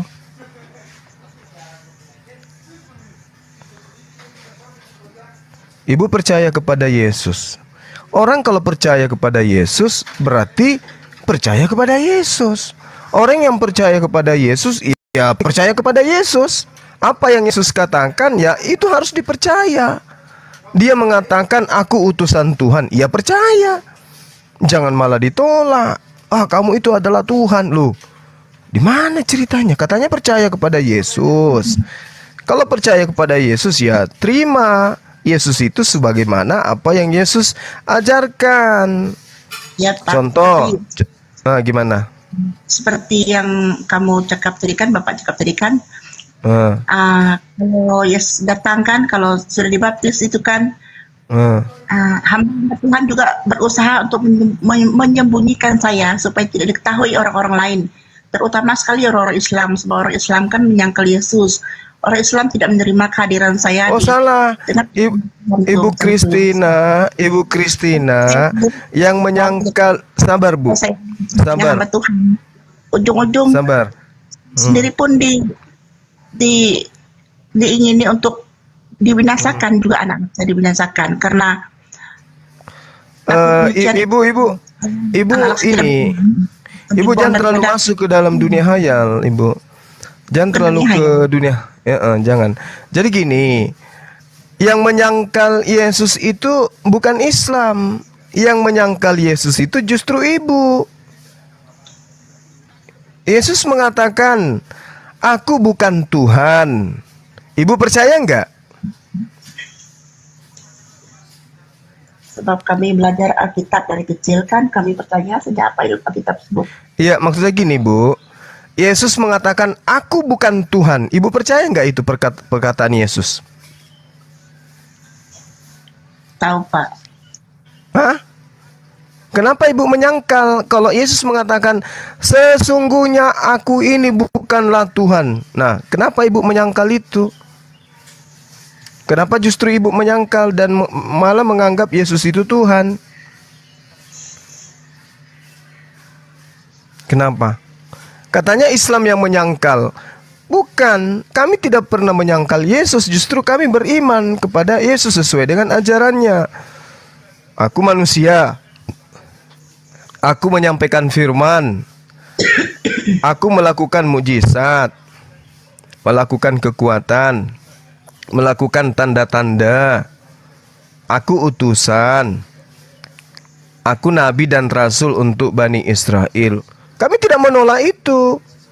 Kami percaya, kami terima. Legowo kami terhadap Yesus. Nah, ibu gimana? Yesus mengatakan hidup kekal itu adalah mereka mengenal engkau satu-satunya Tuhan dan mengenal aku yang engkau utus. Ibu nolak itu, ibu sangkal. Oh tidak Yesus, kamu salah. Bukan Bapa yang satu-satunya Tuhan, sebab kamu juga adalah Tuhan. Itu kan penyangkalan ibu. Makanya ibu menuhankan Yesus, karena ibu menyangkal Yesus. Sekiranya ibu tidak menyangkal Yesus, tentu ibu tidak menjadi Kristen. Karena agama Kristen itu adalah komunitas manusia yang memuliakan Yesus dengan mulutnya, tetapi hatinya jauh dari Yesus. Karena perintah Yesus tak ada satupun yang mereka lakukan. Gitu loh Bu. Jadi yang menyangkal Yesus itu ya ibu, bukan umat Islam. Umat Islam itu adalah umat satu Yesus, bukan menerima sebagai Tuhan. Karena Yesus tidak mengajarkan terimalah aku sebagai Tuhan. Tidak. Tuhan mengatakan karena kasihnya Bapa ke dunia ini, maka dia menganugerahkan anaknya yang tunggal supaya dia dipercaya, anaknya dipercaya. Malah Tuhan mengatakan, maka dengarkanlah Yesus. Berarti yang harus didengar itu adalah Yesus, bukan Paulus, bukan gereja, bukan juga ibu. Yang harus didengar Yesus. Apa kata Yesus? Aku tidak dapat berbuat apa-apa dari diriku sendiri. Berarti aku bukan Tuhan, karena Tuhan itu maha berkehendak. Gitu loh. Nah, itulah. Sampai di sini ibu tidak paham? Paham Pak, tapi karena itu juga lah. Alhamdulillah. Karena itu juga lah sejak nih Pak. Karena kehendak Allah itu sendiri, ia setelah lahir ke dunia kan dan mati di kayu salib untuk menebus dosa manusia kan. Saya lah manusia yang berdosa. Ya Allah ya Rabbi. Saya lah manusia berdosa yang ditebus oleh Tuhan Yesus melalui kayu salib. Ya Allah ya Rabbi. Mungkin itu banyak orang jaga saya di hamba Tuhan. Pernah ada ustadz yang dulu jadi hamba Tuhan, jadi pastor, pendirikan, mereka masuk Islam, kemudian mereka jadi ustadz. Mereka juga dapat melihat saya, mereka semua menjaga saya nih. Ini hanya tubuh kosong saya, ini tubuh Kristus saya. Tubuh Kristus itu tubuh Kristus. Tempatkan oleh Allah di tengah-tengah umat-umatnya yang kudus untuk dijaga dan dituntun dipimpin oleh hamba Allah macam itu, macam itu perkataan itu firman Tuhan, hamba-hamba Tuhan macam itu. Kalau dalam Alkitab, dalam Al-Quran pun ada macam itu, kan? Jadi ibu menganggap bahwa Yesus itu adalah Tuhan. Kalau kami Kristen memang kami jadikan dia Tuhan, sebab Allah sendiri menghendaki supaya kami yang berdosa, supaya kami percaya. Di mana tertulis Allah menghendaki agar manusia mempertuhankan Yesus? Di mana tertulis itu? Bukan karena itu kan Tuhan Allah memberi Yesus dilahir ke dunia ini supaya siapa yang percaya tidak bukan binasa melainkan beroleh hidup yang kekal, Pak. Ya, percaya sebagai apa, Bu? Sebagai Tuhan yang telah dijadikan Tuhan oleh Allah untuk Tuhan untuk menebus dosa manusia. Maksudnya Tuhan menjadikan, maksudnya Tuhan menjadikan Tuhan gitu.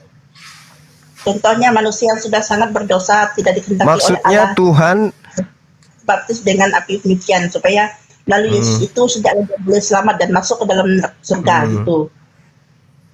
Macam itu maksud saya tuh, Pak. ya maksudnya Tuhan membuat Yesus lahir di atas muka bumi ini untuk menjadi Tuhan gitu.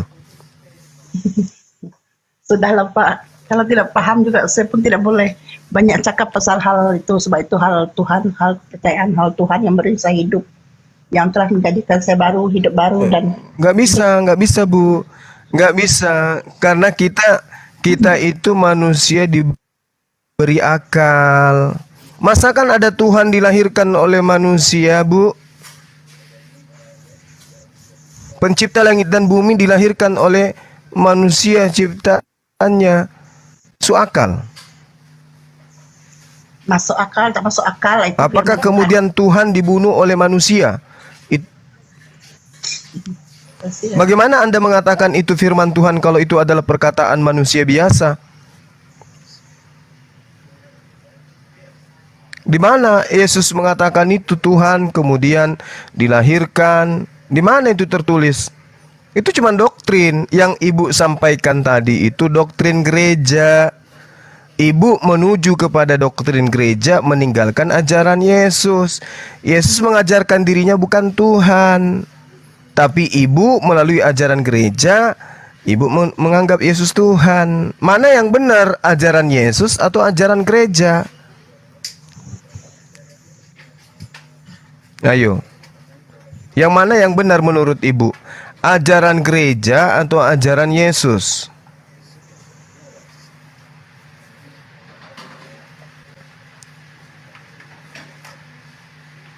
Ayo Bu. Kita boleh cakap banyak. Mana yang benar Bu? Ajaran gereja atau ajaran Yesus yang benar? Ajaran Yesus. Nah, kalau ajaran Yesus yang benar, berarti ibu harus menjadi praktisi Taurat. Karena Yesus itu juga adalah praktisi Taurat, bukan praktisi Bible. Dalam hal ini perjanjian baru. Perjanjian baru itu kitab Lukas, Markus, Matius, Yohanes, Surah Paulus itu tidak pernah Yesus ajarkan. Yang Yesus ajarkan Apa boleh buat Pak? Saya ini kan Kristen. Pak, karena kok apa boleh buat? Tadi katanya Anda percaya Yesus, terus kenapa Anda ikut Yesus kalau percaya? Bukan cuma di mulut. Yang pula pikiranku. Tadi aku pikirkan yang dimaksud untuk dijadikan praktik. Apa kamu cakap tadi? Iya, kalau Anda percaya Yesus, berarti Anda harus mengikuti Yesus. Kenapa mengikuti Roma? Mengikuti orang-orang Roma menyembah Yesus.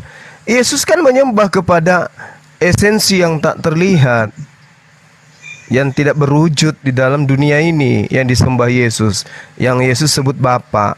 Kenapa ibu tidak ikuti Yesus nyembah Bapa? Kenapa ibu ikuti Roma menyembah Yesus? Katanya percaya kepada Yesus, tapi tidak diikuti ajarannya. Yesus mengatakan di dalam Yohanes 10:27, Aku mengenal pengikutku, pengikutku mengenal aku. Mereka mengikuti aku, mereka mendengarkan aku dan mengikuti aku. Nah, orang yang percaya kepada Yesus, ya mengikuti Yesus, bukan malah menyembah Yesus. Mengikuti Yesus dan menyembah Yesus itu berbeda. Yang disebut mengikuti Yesus, ketika Yesus itu menuhankan kepada Hasem, Yotevave, Bapa, ya pengikutnya juga harus menyembah kepada Bapa. Loh, ibu ikut siapa nyembah Yesus?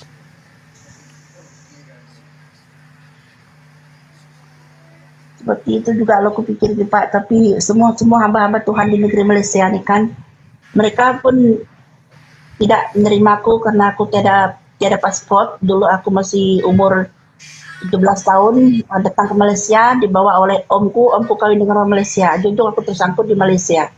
Aku tidak paspor. Karena doktrin gereja, aku tidak diterima di gereja Malaysia. Tapi apabila Roh Kudus berbicara dan kehendak Tuhan itu mengatakan kalau aku sekiranya dikehendaki mempunyai paspor, aku masih pulang ke negeriku sendiri. Kalau sekiranya tidak menggunakan doktrin gereja, tidak mempunyai paspor, aku boleh diam di Malaysia. Tapi masalahnya orang-orang yang mengikut Yesus itu, orang-orang yang hamba Tuhan itu, mereka sendiri tidak mengakui aku ada di tengah-tengah mereka. Justru mereka memaksa untuk melenyapkan aku, membinasakan aku, juga membinasakan anak-anakku. Sedangkan aku ditolong oleh Tuhan di pihak Tuhan, tapi tidak ada seorang pun hamba Tuhan dari Malaysia mengakui aku karena aku ini bangsa Indonesia. Tapi Hamba Tuhan sendiri- Tuhan yang Ibu maksud ini apa?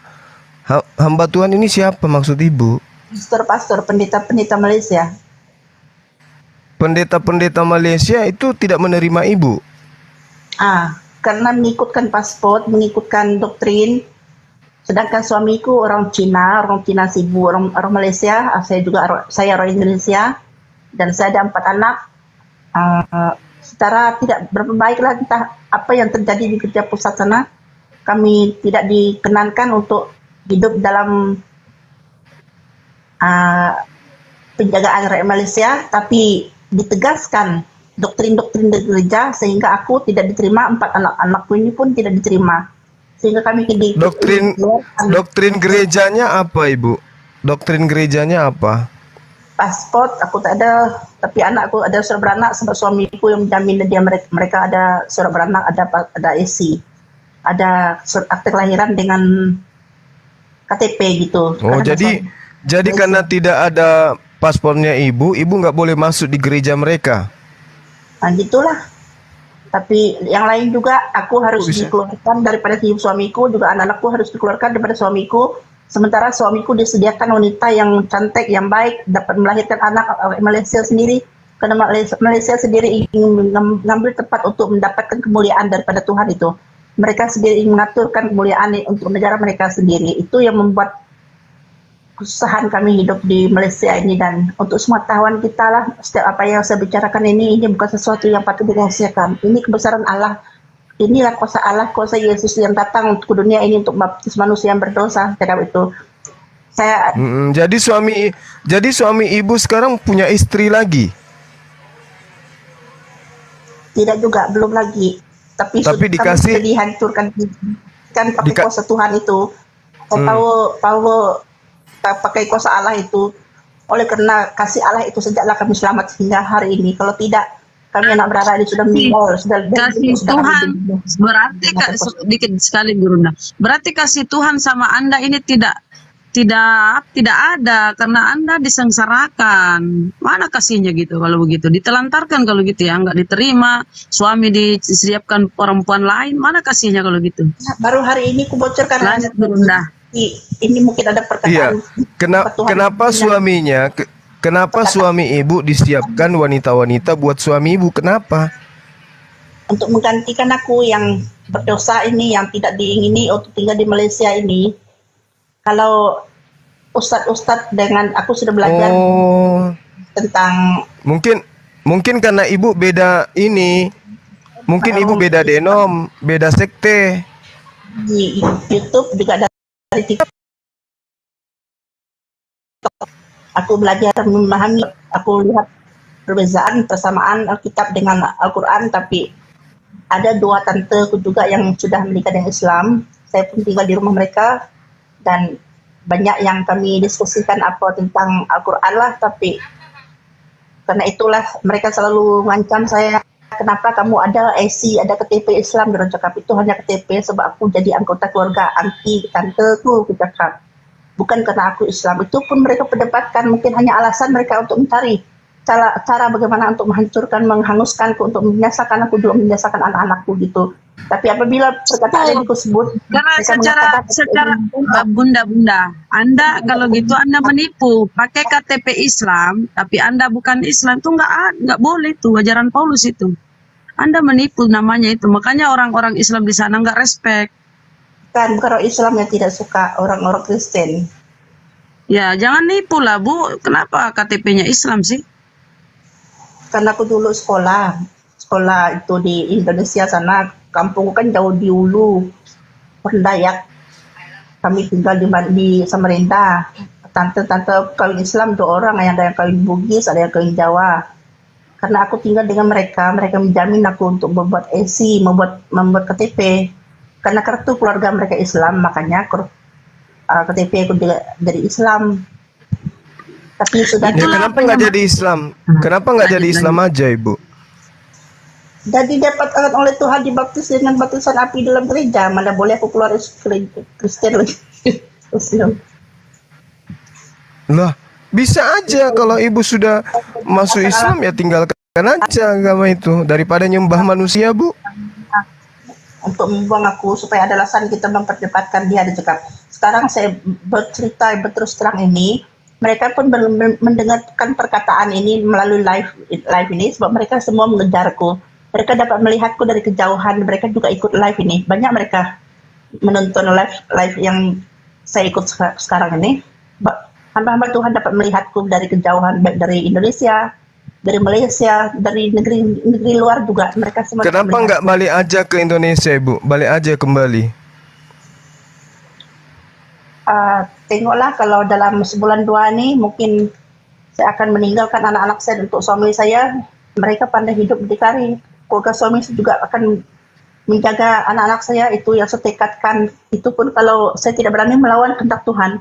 Itu pun kalau kehendak Bawa aja anaknya. Jadi masalahnya kami sudah serang-serang semua, Pak. Kami sudah sakit semua, Pak. Mata kami Bawa aja anaknya pulang. Hari itu dulu pun perut kami juga membusuk, sudah dirawat, sudah makan obat, disakiti di kepala. Kalau mereka membusukkan kepala anakku semua membusuk. Kalau mereka membesar biji mata aku, mereka menekan biji mata mereka sementara mereka melihatku, maka mataku juga akan membesar, mata anak-anakku juga akan membesar gitu. Pelan-pelan, Bu. Pelan-pelan. Nggak bisa ditangkap. Ibu terlalu cepat ngomongnya. Slow sedikit, pelan. Kami dapat busuk, kami dapat dibinasakan memakai kuasa Tuhan itu. Itulah bahayanya. Ini bukan Siapa yang mau binasakan? Mohon maaf, Bu. Siapa yang mau binasakan nih, Bu? Siapa? Itulah kerja-kerja hamba Tuhan mengancam saya tidak boleh cerita hal ini sebab mereka juga ikut live ini. Sesama Kristen. Mereka rekam sesama suara saya. penyembah Yesus. Ibu mau dibunuh sesama penyembah Yesus. Karena doktrin saya tidak ada. Mereka menganggap aku tidak sembahyang, padahal mereka menolak anak-anak aku.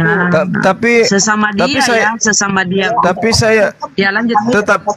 Tapi saya lihat ibu ini,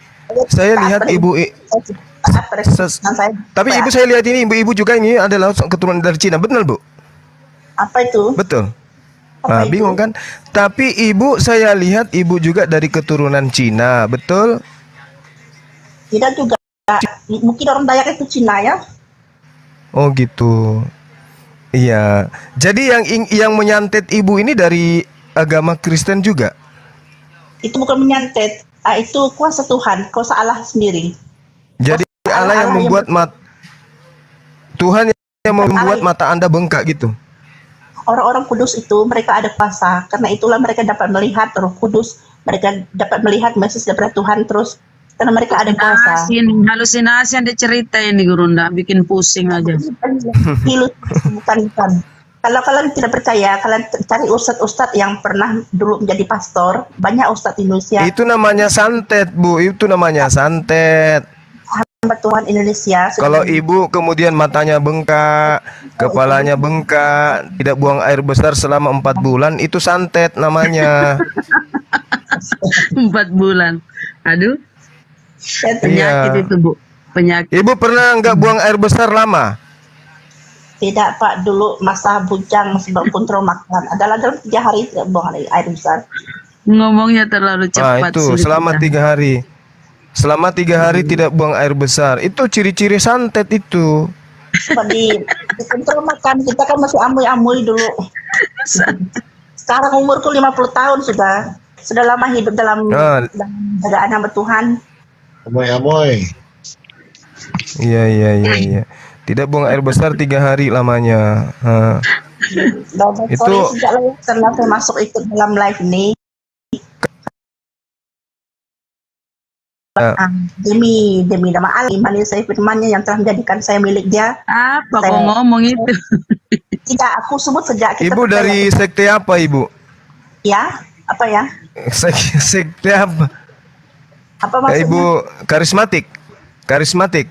Kalau di Indonesia, Gereja Kema Injil Indonesia. Sektenya, sekte Denom. Protestan. Oh, Injil Indonesia. Protestan. Jadi kalau Oh, di Protestan. SIB, Kalau Sidak Injil kalau yang di Borneo. Malaysia, SIB, Sidak Injil Borneo. di Malaysia apa namanya? Protestan juga. Tidak. SLB? SIB. SIB. Sidang Injil Borneo. Oh, Sudah terkapa. SIB.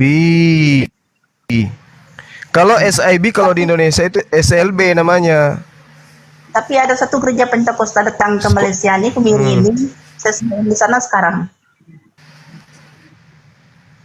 Yang saya heran itu, kenapa hamba Tuhan Malaysia mencari. Oh gitu. Jadi Kalau ikut live kan, dia orang tidak suka saya ikut live untuk menceritakan hal sebenarnya. Kalau saya menceritakan dari Malaysia, tidak terima saya. Mereka marah pula. Tapi bila saya tak cakap, mereka cakap pula kami dari Malaysia tidak terima kau. Begitu mereka cakap. Justru atau sebaliknya. begini, kelihatannya Ibu Kristina ini malas bayar perpuluhan. Makanya ditolak di gereja. Ya kan? Ya apa-apalah Pak. Susah Benar kan? Kalau kita tidak paham kan susah mau cakap.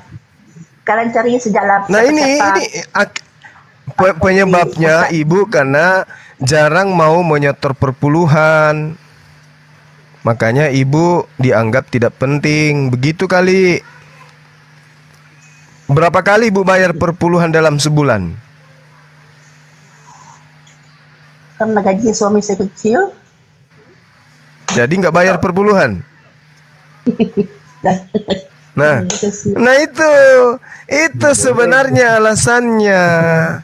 Tahuan kan, Ibu itu ditolak di gereja karena kursi itu butuh biaya, AC butuh biaya, listrik butuh biaya, pastor pendeta juga capek ngomong, dia liurnya terbuang kemana-mana butuh biaya. Jadi dia harus dibiayai. Datang Ibu tidak nyumbang nyumbang perpuluhan. Ibu datang ke gereja, pendeta khotbah, Ibu juga khotbah di bawah. Haleluya. Jadi orang malas. Pendeta berkhotbah, Ibu juga berkhotbah di belakang sendiri, ngomong sendiri. Sudah gitu Ibu tidak nyetor. Pendetanya membaca kitab Filipi, Ibu maki-maki suami padahal suami ada di rumah. Ibu colote suami di gereja. Mereka bilang pantesan aja Ibu nggak diterima. Saya ini dengan orang lain. Iya kan? Aku kalau tidak bocor rahasia ini dengan orang lain. Dibinasakan orang tuh. Nah, itulah penyebabnya Ibu ditolak di gereja karena Ibu datang ke gereja, Ibu mengkhotbah sendiri di belakang.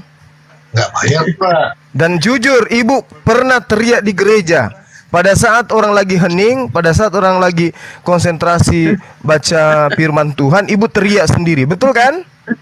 Tidak pernah. Aku teriak di rumah. Benar kan? Aku teriak di rumah.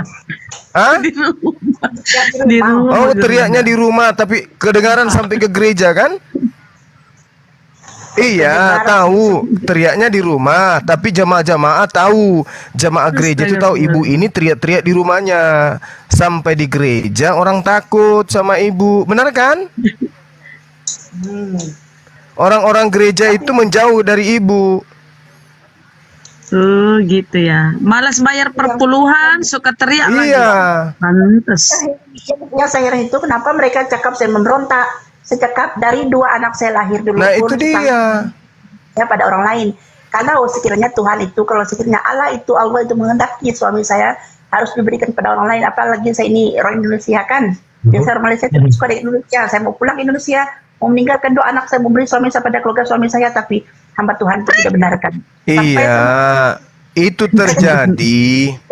Itu terjadi karena dulu sebelum menikah dengan Ibu, suami Ibu itu berat badannya 80 kilo. Sekarang berat badannya tinggal 47. Karena Ibu kalau di rumah nggak pernah berhenti ngomong, celoteh terus. Orang sudah pada pergi semua, Ibu masih celoteh. Ibu buka mata ternyata sudah nggak ada orang. Itu kan. Ini sampai-sampai anak-anak juga menjauh dari ibu. Benar kan? Sepertinya. Hah? Anak-anak juga menjauh kan dari ibu? Iya, Iya, anaknya karena kan anaknya tidak sama dia, pantas. itu karena ibu kalau ngomong seperti mesin ketik peninggalan Belanda. Maka mereka orang itu merasa bahwa adalah lebih baik kalau suami ibu ini digantikan dengan wanita yang lebih muda dan cantik. Betul kan? Kasihan. Terjolimi, kasihan. Besar badan. Ikut prihatin, Bu. Ikut sayang. Benar kan, Bu? Sekarang Pak, anak saya 2 orang sudah kerja, orang 1 masih kuliah, 1 masih SMA tahun 2. Sekarang umur saya 50 udah. Nah itu dia maksudnya. Jadi begitu ibu masuk ke gereja, orang tidak dianggap ibu. Karena itu tadi. Bahkan anak-anaknya lari ya gara-gara itu mungkin ya, ibu terlalu ini. Iya, takut. Begitu Bu. Jadi saran saya lebih baik ibu pulang ke Indonesia. Gitu, masuk ke pesantren. Di pesantren ibu lebih bagus. Ibu bisa jadi ustadz di sana. Gimana Bu? Aku terbiasa ngomongnya Pak, kan ada orang-orang di Malaysia juga ada orang Islam juga kadang-kadang ada pastor pedrida yang jadi ustadz kan. Mereka kalau kadang-kadang minta saya omongan mereka itu selalu menyebut astagfirullahaladzim.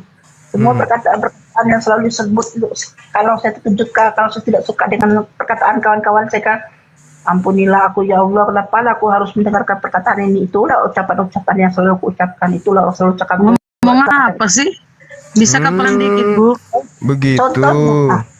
Contoh. Dah terbiasa menggunakan perkataan contoh kan. Iya. Jadi ibu selalu mengucapkan astagfirullahaladzim, masya Allah ya Rabbi. Sering bilang gitu. Kalau aku dengar omongan orang yang tidak yang baik juga kan, aku juga ngomong ampunilah aku Allah karena aku telah mendengarkan perkataan ini. Kenapa ibu enggak menyebut aja haleluya? Ya, Haleluya. Haleluya. Haleluya. Haleluya. Kenapa enggak sebut gitu? Kenapa? Enggak pede ya? Bagus. Hah? Ya sudah biasa Pak, terbiasa. Enggak terbiasa. Jadi lebih terbiasa ya Allah ya Rabbi gitu. Mana aku tahu itu Tuhan juga selalu dengar itu. Mendengar itu. Wah, tidak apalah itu sejalan Pak ya. Terima kasih banyak. Nanti banyak banyak orang-orang kawan saya, pastor-pastor mengintai saya dalam Wih, kasihan diintai. Emang ibu ada salah apa ya kok diintai? Iya. Sampaikan sama pastor. Sama pastor itu bahwa ada saudara saya sampai ke pastor ibu saya dari Indonesia, namanya Bang Suma, minta kalian turun ke TikTok untuk berdiskusi gitu. Tapi ini hal-hal agama, ini hal pun memang ini patut untuk diperdengarkan juga, ataupun kalau untuk sementara ini mungkin tidak, tapi untuk kemudian hari pun, sebab apa yang ditulis oleh firman Tuhan itu kan saya tidak boleh menceritakan ataupun memfitnah hamba Tuhan. Tapi ini hal sebenar, mau tidak mau sedikit demi sedikit memang ada juga perkataan yang terucapkan. Macam itu juga lah mereka mengintai saya sekarang nih. Perkataan yang sebelumnya mengatakan tentang iman Allah itu, tentang kasih Tuhan itu terhadap saya, itulah maksud saya itu sebenarnya. Tapi persyaratan doktrin di gereja itu tadi sudah terucapkan oleh saya. Harap Tuhan Yesus tidak menghukum saya lah, tentu. Harap rekaman suara yang saya perdengarkan ini mereka rekam, harap mereka tidak menggunakan untuk menganggap perkataan ini menghina mereka lah, macam itu. Saya tidak menyebelahi Indonesia, saya tidak menyebelahi Islam. Tapi menganggap saya menyebelahi Indonesia, saya menyebelahi Islam. Iya. Saya pikirkan apa yang baik untuk anak saya, baik untuk suami saya. Kalau sekalian baik, aja maka itulah yang saya harapkan. Saya tidak tahu apa yang karena keselamatan anak saya, mereka menganggap saya ya udah ya udah sudah bisa aja ketawa ibu ini. Mohon maaf ya Bu. Bisa ketawa ini, Bu.